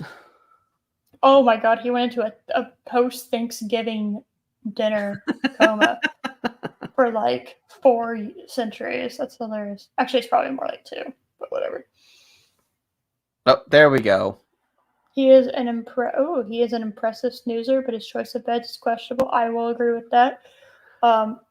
People do not dive into a pool of gold coins. You will break things. Scrooge and it will McDuck hurt. did it. Yeah. Well, apparently he's made of liquid because that is the only explanation as to how he survived that. Like, gold is hard because it's a metal. Yeah. So, Although technically it's a soft metal. yes, but it's still metal, and I don't care Yeah. how soft a metal is. If you dive into metal, it hurts. This is And true. I think the only point that you could dive into metal and it be fine is liquid metal, but in order for liquid metal to happen, it has to be really hot, so that would hurt regardless. It depends on what the melting point of that metal is. So, like, mercury is liquid at room temperature, so you could dive into that. Oh, are you sure? Well, yeah, you could. Okay. It wouldn't go well, but No, it would not. just say you could technically swim in mercury. That is true. That is true. For a very brief time, you could swim in mercury. I've actually started doing that with all kinds of stuff where it's like, I will be watching Star Trek and it's like, is this one of those science fiction bullshit moments of, well, yeah, this is happening. Anyway. It's like, okay, that's fine. Yeah. But, Yeah. oh, this is one of those magical bullshitty things that's happening. Okay, fine, whatever. As long as you maintain in the realm of my suspension of disbelief without going too crazy, I'm okay with it for the most part.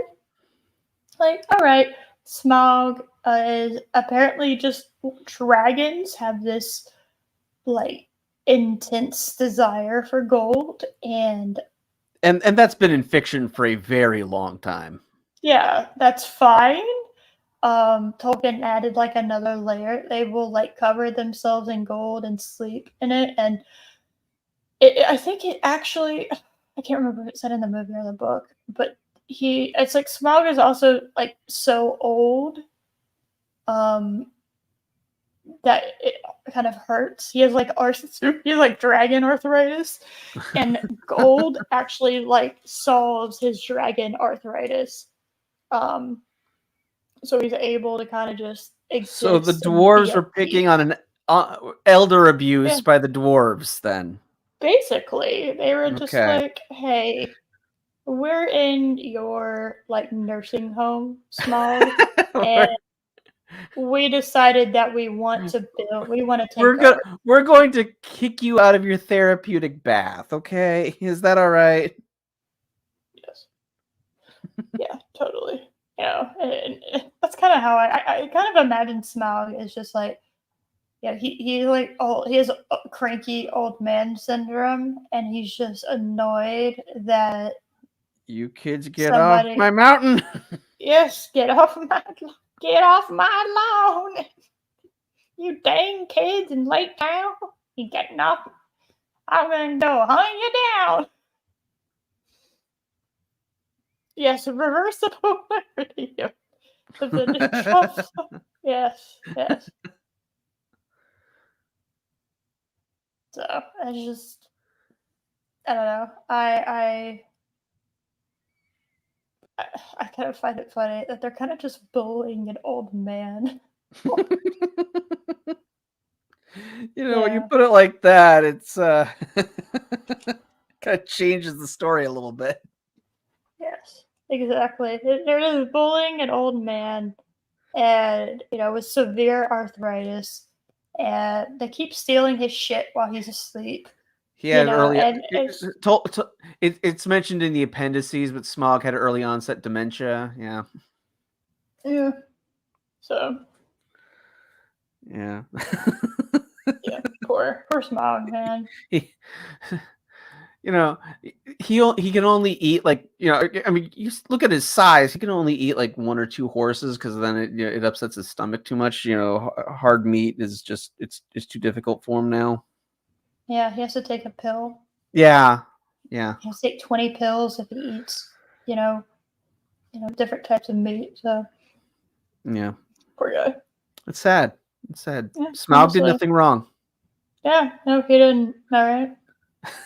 It's like I had the same argument about Godzilla.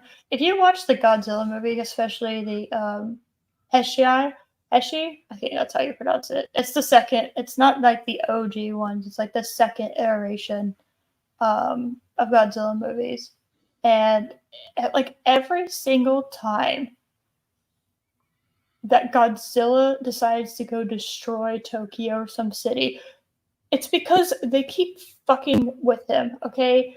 They keep waking. He's underwater taking a nap, and they keep throwing submarines in his face, okay? And they keep throwing shit at him and trying to bomb him, and they keep doing all this shit. And I mean, I'd be cranky if someone would disturb my nap like that. I'm taking a nap and a depth charge goes right into my face. I'd be upset. Like, imagine you're taking a nap and all of a sudden you see like this small, like torpedo looking thing with like a window and people are just staring at you. You're just like, what is happening? What are you doing? Chris, no. The horseshoes is how Smaug got iron in his diet. Those were his iron pills. Yes, exactly. Also, hi, Chris. Yes, hi, Chris. It just stop waking up these giant creatures, man. They're just trying to sleep, right? I have another question. Yes. Is it ever said why Mirkwood gives a fuck? Why are they there? Did they just like hear about it and they're like, yeah, yeah. Kind of thinking. I think it's there's gold. There's, I think. Isn't it? I don't remember, but isn't it implied that the Arkenstone was forged by one of the Cimmerils? Yeah, Loki, I think he explained this to me. It was like, what did he say? Lightning hit. So it's like there was a Cimmeril lodged in the side of a mountain near a vein of mithril, and lightning hit that point and merged the mithril and the Cimmeril together through the power of lightning, and that's what created the Arkenstone. I think that's how he put it. I didn't do it. I don't know. But I'm pretty sure that's how he put it. Let me look it up. Arkenstone.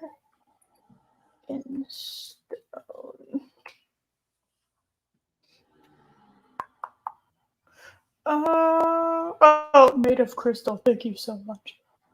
Let's see.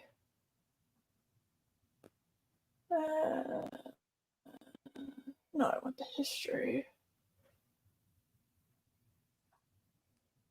Okay, yeah, I understand it was like something they really wanted. I want to know. Really? Does it not tell me? The one wiki. You need to get on your shit.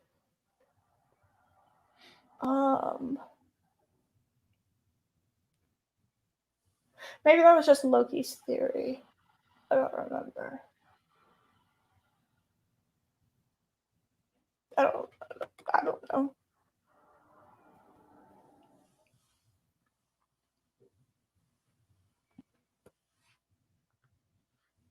No, Snorty's saying that. Yeah. Okay, I think that maybe that was just Loki's. It might be a fan like theory, that. yeah. But all right, I like that theory personally. I like that idea because there's something about it that is. No, he did say that it was like that some people had thought that maybe there was like it had a Cimmeral in it, and that's what it was fucking him up, because there's something about it that fucks people up. It's like whatever it actually is. What? Eris, forget Wiki. Go to the Lucky in the next room. I don't have to. That's a theory in the Tolkien community because of the way it looks and what it does. Okay, thank you, Lucky. Okay. I just liked www.lokiinthenextroom.com. Yes. Yes. Yeah, I like that. I kind of like that as a theory, because there is something about it that drives people crazy. And I don't know enough about the Cimmerals at this point because I literally just started that portion of the Silmarillion. So, I had to get through, Morgoth or Melkor, whatever, whichever, being a total asshole about he wanted to cut from the band and go solo. All right, and then he had to, he was just getting jealous about everyone else's shit, which is embarrassing. I want the forest. No, I want the ocean. I like the flowers. Damn it, I don't want that. It was like, Morgoth, shut up. Shut up, Morgoth. So, blame Loki for the Arkansas. That's funny. Yeah, just blame him for it. So, yeah. I mean, it does, it fucks with your brain. And does the Cimmerals, do they do that? I don't even really know what the Cimmerals are yet, so probably something not of this world, not really of this world, that have absolutely no business being in the hands of mortal people. I mean, since you're still reading it, I won't give away too much, but we do see a monster driven insane by the Cimmerals. Okay. So, I mean, honestly, they just seem like a net, like, lost. It's gotta just destroy them.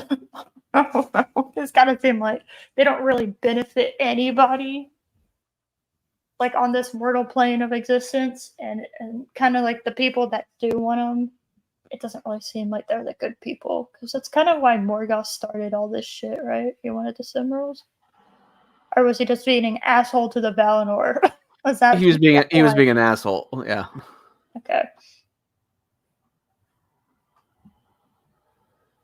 Because I don't know, magic bullshit. There you go. There's another thing. Magical bullshit.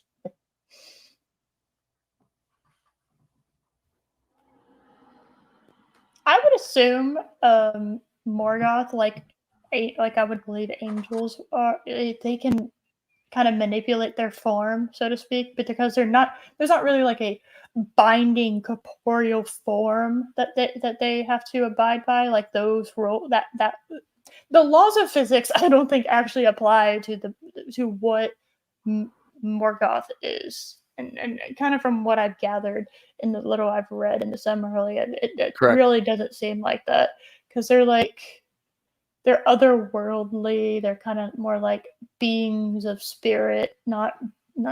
So our laws of physics of like the conservation of matter and energy, like that, those don't apply. So they can go as big or as small as they really need to be, given and display whatever form they want. So it's kind of what I say. You'll have to take some aspirin and read the Silmarillion to find out more. I have been. So I do find it interesting. I will tell you right now, I couldn't really. The only name I can tell you is Morgoth. It's Melkor. Those are the only names I remember. I don't remember all these other fuckers' names. Okay, it's like Ugon and whatever, and some other fancy ass name. It's like, I don't know what y'all are doing. I kind of just connected them to the Norse and Greek gods. And Loki That's not how Mithril was forged. There was an elf fighting a Balrog next to a tree that got hit by lightning, and that's what created Mithril. I saw it on Rings of Power. Oh my god, are you fucking with me? Did I miss that? Yeah. Hilarious. Yeah. That's hilarious. All right. God, I hate that show so much. What a dumb way to do that. Literal accidental lightning strike created the best metal ever. That's funny. Yeah. Oops, I tripped, and because I tripped, the fucking mortals have like the best armor. It's like, oh, that's some bullshit. That's embarrassing.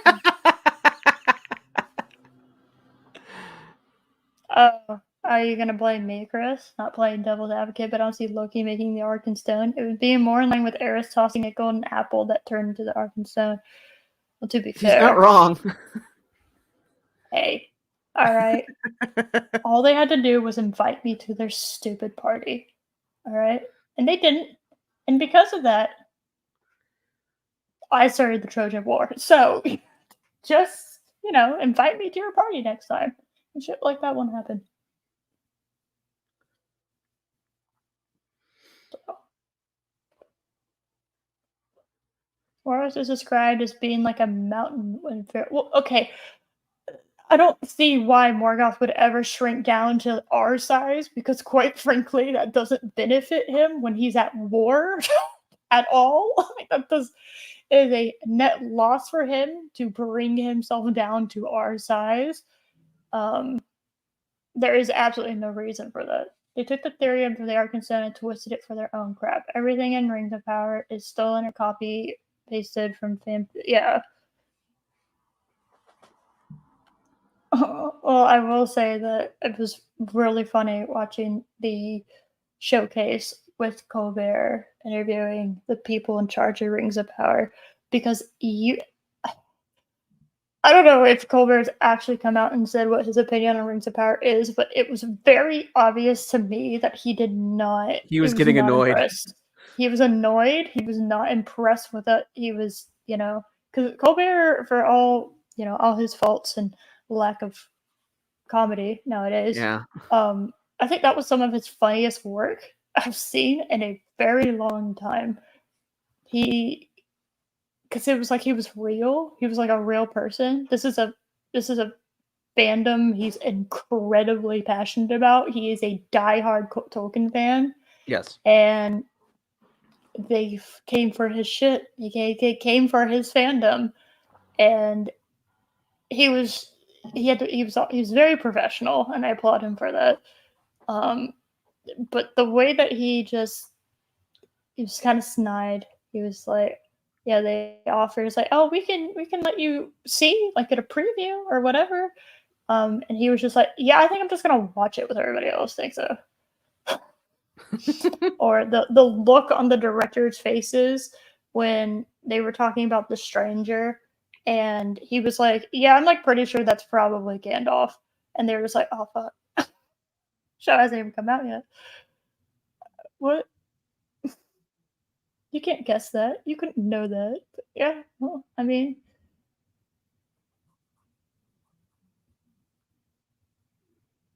Yeah, thanks, Chris. I'm not even highlighting that. That's so mean. John Stewart's a great Green Lantern, okay?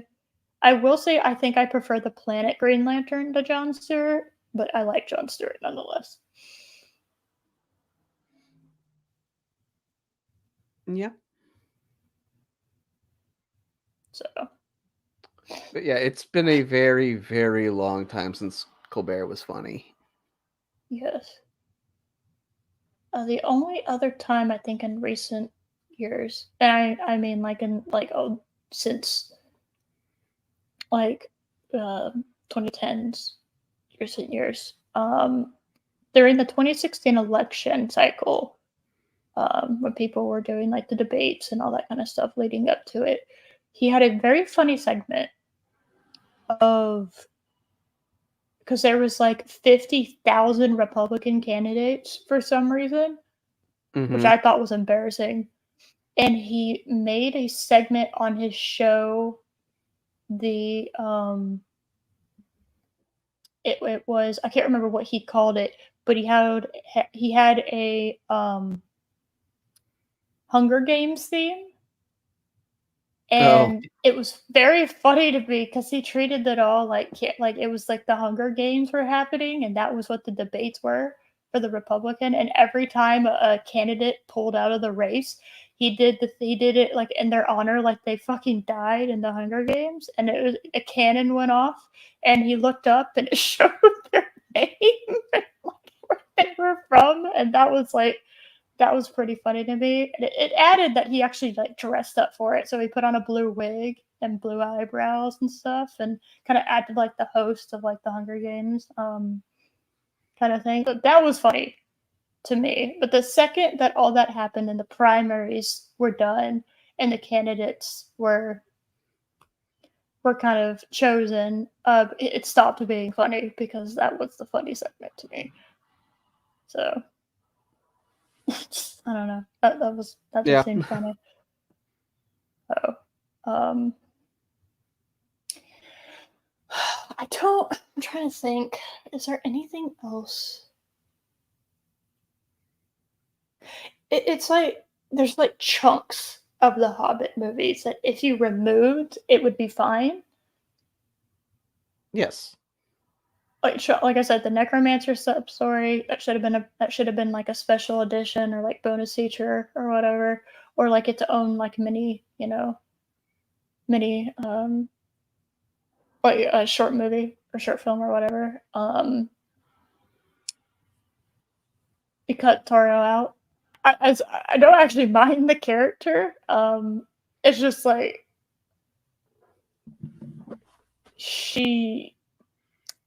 I would have liked the character in a different IP. I think that's kind of where I'm settled at. Yes. Yeah, that character by itself is fine. I have no issue with that character. I have wrong with that character being in the Hobbit movies. That's kind of my problem. Legolas, I don't fucking need Legolas, and quite frankly, it was incredibly embarrassing to. Well, I mean, like I was mentioning with Arwen, if he was there for like a cameo, that'd be fine. That'd be fine. Yes. But no, he has this whole love triangle storyline. Like, get rid of that. Just get rid of that. I'll tell you where he should have been. He should have been there with his dad. He should have been there with his dad. Right? He's a prince. Mm-hmm. I have a tendency to forget that Legolas is a prince, and I don't know if other people do, but he's a prince. And I think personally, you have him there, and that's kind of like the first time you see him. You don't see him for the rest of the movie, and then in the Battle of Five Armies, Thranduil says, basically, it's like he left Legolas in charge while he rode out. So that's why Legolas isn't there. It's because he is there guarding Mirkwood. So that's what I would have done personally if you would have wanted to name drop him a couple times and whatnot. But it actually, like, you are right that it kind of lessens the impact of Gimli and Legolas's relationship in Lord of the Rings. Like the friendship that happens between them. If you Snorty make a scene where Thranduil is changing Legolas's diapers, that would have been like thousands of years in the past. It sounds like a great topic. It is a great topic. We're kind of towards the end of it. It's fine. You have 3.5 hours of discussion ensues. But thank you for joining. Let's see, what other chunks can we take out? Because if you get rid of the Legolas Tauriel problem, then you don't have the problem of the river. You don't have the problem of all the other. There's a lot of issues that get wrapped up. Take Asgard, Mog? Asgard, yeah. Yes. Yeah, Asgard. Take Asgard out. We don't really need him, quite frankly. Yeah. He's very much an unnecessary villain. I just straight don't need him. Um, and it's it's kind of like, also, I guess, take the dwarves inside the Lonely Mountain stuff out. I don't know. I don't. I right now, thinking about it, I don't mind that, but it also seems incredibly unnecessary. So it's another one of those I don't mind it, but it's unnecessary kind of things. Um, And it should have also been at most two movies, not 3. yes, yes. Um, in fact, you know what? I'm going to cut it out completely. No movies. Do a mini series. Do a 5-episode miniseries. Yeah, I think it actually would have been better as a miniseries than film. Yeah. An hour long episodes. 5-episode miniseries. Yeah. First episode is convincing Bilbo to go on the adventure. Second episode is them. It ends with the trolls. Second episode is the spiders. Fourth episode is Mirkwood. Then 6th episode Smog. Then the whole issue with the 5 armies in the next episode, and then you end with basically an epilogue episode. So what, 7 or 8 episodes? I'm thinking 8 episodes. 8 episodes. There's a little bit more breathing time. Yes. Okay. Yes. Yeah. I'm cool with that. Yeah. It's not like the idea of miniseries hadn't been invented before. It came before that, so miniseries were a thing. They're not as like they weren't as popular as they are now. But I definitely think The Hobbit should have been a miniseries. I think that would have solved all our issues, because I can't find a good cutoff point between having it be 2 movies. That's just me, though. Like, I don't see a good cutoff point where I would be satisfied with, like, I could see why, if they were going to go with the movie format, they were going to do 3, because you have the beginning of the adventure, and then you have Smog, and then you have the Battle Farmers. I get why they broke that up, because that's kind of the 3 acts in the book. So I understand why they did it like that. However, it wasn't long. The book is not long enough to make 3 feature films. So if you just throw away the idea of films completely, then you have a miniseries that solves that issue, because 2 movies also comes up with the issue of where's the cutting off point between the 2 movies. Are you going to have Smog be the end point of the first one? Because if you that's a lot of front loading in that first movie and not enough in that second movie, right? Smog, the part with Smog in it is kind of awkward when you're trying to break it up. If you're trying to break it up into 2 movies, because it's kind of like you have to hit I would have if you're doing it in 2 films, I would have the end point of the first movie be when they get to Mirkwood. I think would be a good spot. You just see this dark, ominous forest, and like, okay, we need to head in there. So you would backload the second movie with the Battle of 5 Armies, the Small Lake Town. Maybe when they get to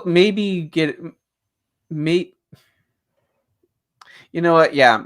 You see my problem? The 2 movies would not work. I see why they did 3. I understand. Like, again, it's 3. There's 3 acts, and Smog is kind of he kind of takes up the middle, and there's really not like a good place to put him, which is why I don't understand why they got 3 movies, and they decided to still stick him in the Battle of 5 Armies. Like that, no, like, give him, if you're going to do 3 movies with further 3 acts, put him in his own movie. But that's the only logical reason you would have 3 movies. I'm not including money. But it's also, money is not a logical reason. Okay. It's also, the book doesn't have like the traditional 3-act structure. No, but the Not closest really. thing I got to 3 acts is how I spread it out, right?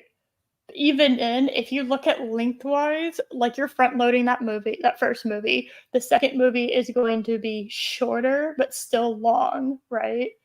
Because in the first movie I would end it in the same place as the first movie, right?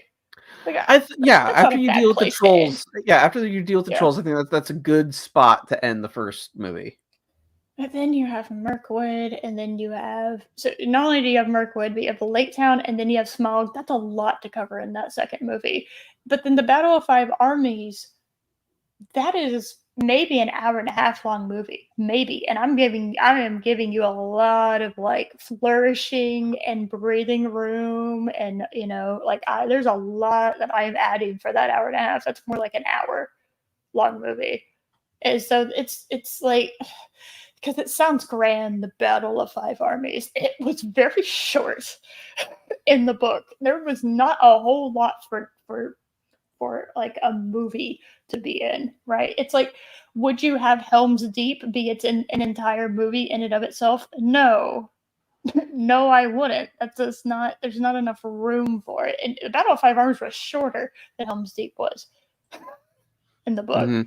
So to me, I would have made it a miniseries, 8-part miniseries, hour-long episodes. That would have been fine.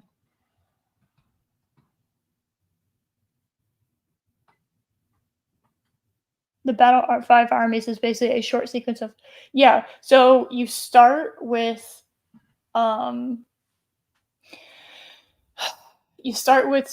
is at the, burning everything down, and they kill him, and then people are arguing about who owns the Lonely Mountain for like a few days, and then orcs and goblins attack, and everyone's like, oh, well, fuck y'all, and so kind of how that works. Something I forgot to mention earlier when I was in the bathroom. Y'all were talking about where you would end each movie, and how you would end each movie, and I think we both agree. The first one, where it ended, was perfectly fine. I have no issue with that. You could push it to make it when they're about to enter Mirkwood. You could push that, but I actually kind of think there was a good kind of organic ending with the first movie. The second movie, obviously you have Smaug, the fight with Smaug in Lake Town. Like, put that in the Smaug movie that you've advertised. And I actually think the end scene of What Have We Done, said by Bilbo, is perfectly fine if you have it where Smaug destroys Lake Town, and then they kill Smaug, and you have the people that have evacuated and are like, there's horrible, kind of have a horrible moment of that, and people look up towards the Lonely Mountain, and then you cut to Bilbo on the Lonely Mountain, and he says, "What have we done?" And you cut it to black. That's a good idea. Yeah. So you just instead of ending on Lake Town starting to be destroyed, you just see Lake Town just burning. All these people have been killed by Smaug, and you have all these people, like, you have them looking up at the mountain, and then you have Bilbo looking out. That's a good idea. Yeah, because you have the dwarves come out of the thing. They're just like, shit, and oh no. And Smaug goes, you have the entire sequence in the Battle of Five Armies movie where he's burning the town. And you kind of see it. So so it starts like you see him going down, and he starts to burn it. And then you kind of see it from their point of view just for like a couple seconds. You cut straight into it for the Lake Town people. You are there with the Lake Town people, and you are seeing and feeling and dealing with what's happening in Lake Town. Have that whole ass sequence there. And then, do it where it's like the people of Lake Town kind of look back up, and they're like, what the fuck, dude? Or you could just simply have it, or you kind of have a general shot of the people in the boats kind of looking up, their ash faces, and there's injured everywhere, and Bard kind of turns around and he kind of looks towards the Lonely Mountain, go to Bilbo, and then that would have been fine. Perfect, fine ending. All right, I have no idea how you're going to make Battle of Five Armies a 3-hour movie. Good luck. Yeah, because there's just not much there. No, but I would even say that would be a good ending to an episode in a miniseries. So you have like the dedicated episode to Smog's battle, of Lake Town, right? Yeah. You kind of can embellish the fuck out of that for like an hour, you know. That's actually perfectly fine. So because if you have a lot of focused character moments, that kind of makes the battle feel longer, right? So you have things happening. It's not really an hour, but because you've had these embellishment of small character moments and lingering and breathing room and just seeing the horrible damage that has done, and this you could even have slow-mo of the dragon going from the sky and falling into the lake, and like as he's falling and getting, the fire is forever extinguished. Lake Town burned around him. It's just. Or as soon as he enters the lake, you have the water around him start to boil. Oh yeah. Boiling water. Yes, I like that. And there's a glow too that slowly dies down. There you go.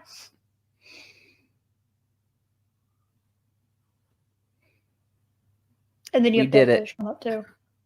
Oh yeah. Yeah. And then you have a fucking overhead, like 9-degree look down shot of like the dragon kind of there. And it's like a dim outline. It's like you can kind of see him. It's like a very dim. You can see the fire extinguish slowly. So it goes from being kind of lit to being, yeah, you see what I'm talking about? There we go. We're actually making this way better by accident. Josh, we should be in charge of this. Yeah, I agree. Yeah. And Snorty goes right back to Smog being an old man. He just needed some antacids. Oh my goodness. He needed some Tums. All right. All those people, you can't handle them like you used to. No. There's a lot of activity for a dragon that has really bad arthritis. Yeah. Oh, he just took a nap. So he just fell asleep in midair. Like, I don't know.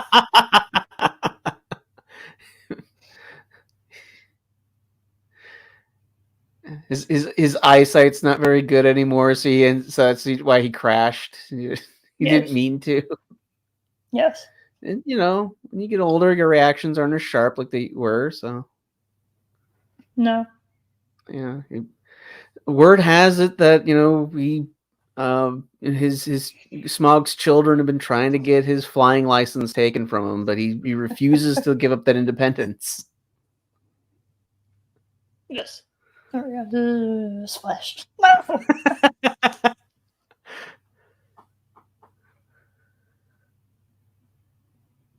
No. That's good.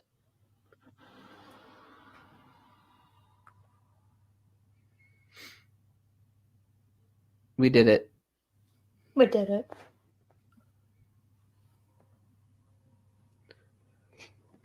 I think that's it. It's funny that we spent just as long talking about The Hobbit as we did The Lord of the Rings. That's kind of funny. I think it's mostly because the Lord of the Rings movies and books are, like, first of all, much closer in content material. So Yes. I mean, it's like, and they're, in my opinion, it is a superior story. So there's not. It is. It's much harder to talk about things that are really good when you're comparing things, because you kind of just generally talk about it unless you want to make like a video essay on it. It's kind of like, well, I really liked this thing. Mm-hmm. Yeah. So.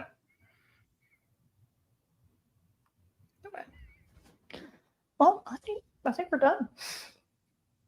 I think so. Yeah. Josh, do you have anything going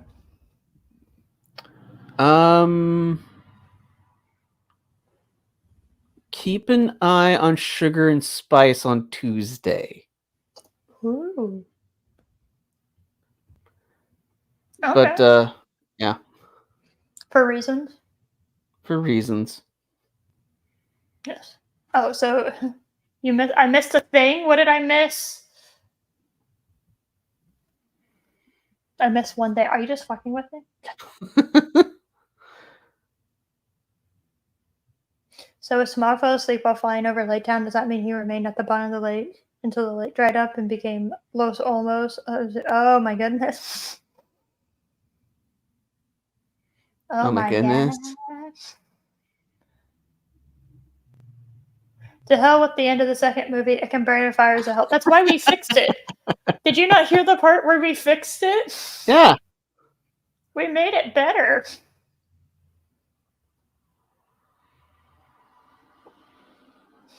As if a god of mission would mess with you. Pointing out obvious things, Chris.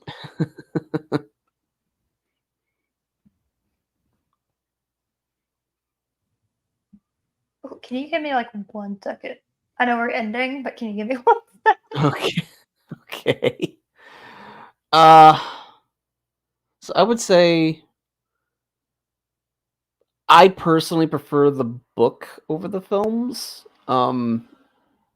I don't have the love of the Hobbit movies that I do for the Lord of the Rings movies.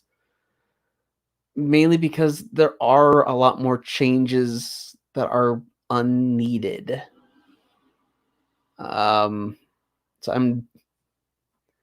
it doesn't have the like I said at the very beginning, it doesn't have the same feel of the book. And when you're doing an adaptation, I think trying to get the feel of it is the most important part. Peter Jackson captured the feel of the Lord of the Rings books in his movies. And I think he missed the mark with the tone in the Hobbit movies.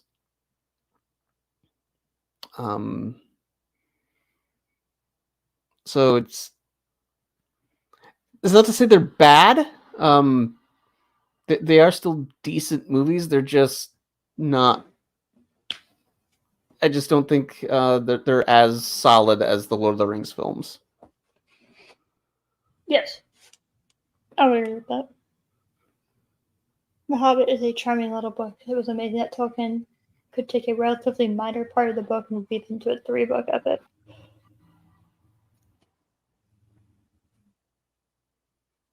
I'm a little confused. The Hobbit was published first. Oh, yes, I forget, yeah. Yep, you're right. Yes. Oh, Chris, yeah, we've gone over her. Yes. Completely unneeded. Yes, absolutely not necessary at all.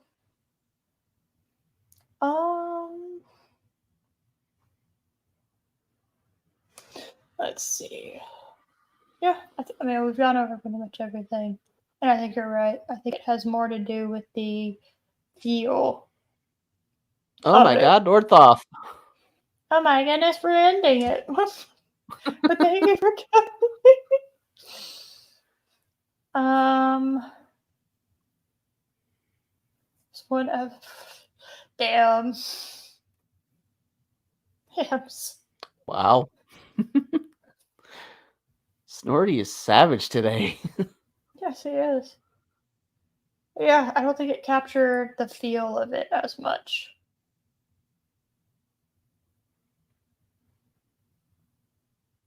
Now I have a question for you before we go. Do you think Peter Jackson could have absolutely nailed,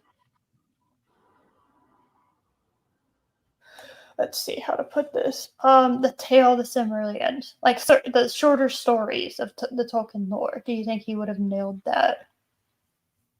If he was given like an anthology, if he was given a mini series, yes. Yeah. Okay. I do not see the Silmarillion working as a film. It just does not fit a film structure. No, you would have to take like one of the story. You'd have to take different stories and like the longer ones in order to fit a film. Yeah. So that's what I think on that.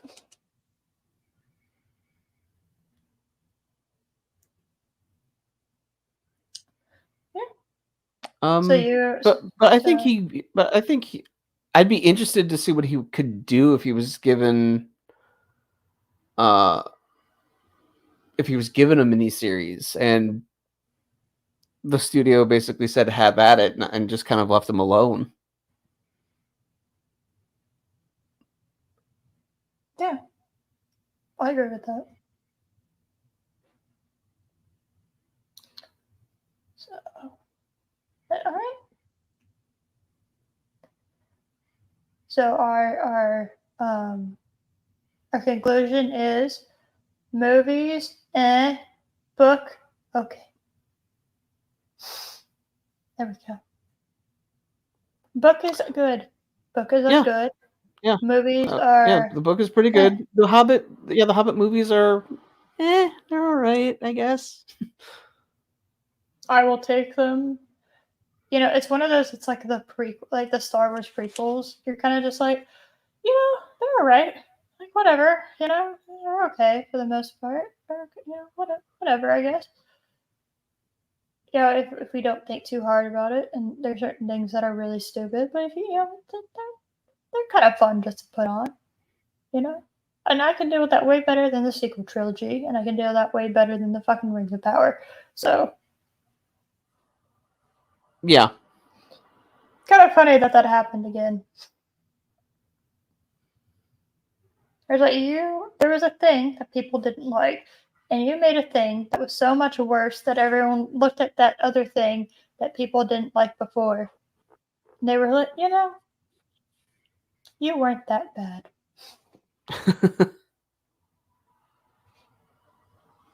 Yeah. That is quite a feat. A very, very sad one, but yes. Yes. I didn't say it was a good feat.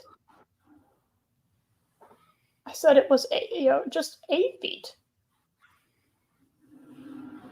Yes. I don't think I got anything going on this week. And you can't make it to the show next week, right? Am I remembering that correctly? Correct. I will not be here next week. Okay. I don't know if we're gonna have a show next week or not. I don't know. That's something I'm gonna have to figure out in like this week if I'm gonna do something next week. Because I do have a few things I gotta get ready for. So. Do you have something coming up soon? I'm pretty sure. Okay. I think so. Nothing huge though, right? No. It's just a small thing, I think. Right, just that wedding thing, but whatever. Yeah, just a small wedding thing or whatever. Yeah, nothing too big.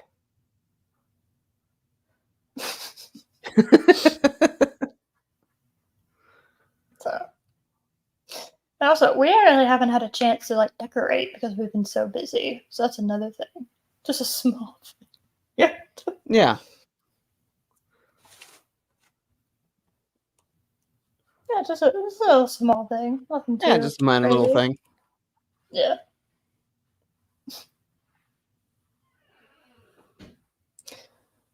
Okay. All right. Well, I think that's it. Anything else to add? Or are we good? Do we do the outro? Yeah, I think we're good. Well, I am hungry. I am very hungry, actually. Well, there you go.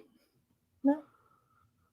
And the rules of the show are when you get hungry, you get numbs and end the show. Yeah, I actually end the show and then get noms. So True. You said eat noms and then end the show. Okay, that's just true. Oh my goodness. Oh my goodness. Wait, hold on a second. We're writing a sequel to The Hobbit called The Wrath of the White Bjorning, which is an albino Bjorning, but defeats the evil walrus queen of the. Oh my goodness. Sounds great. It sounds great. 10 out of 10.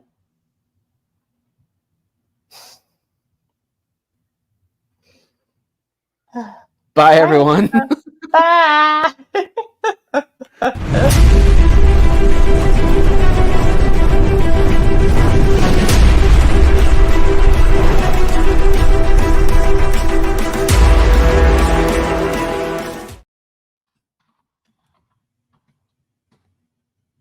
It won't end. I hit end stream and it's not I know. ending. What the hell?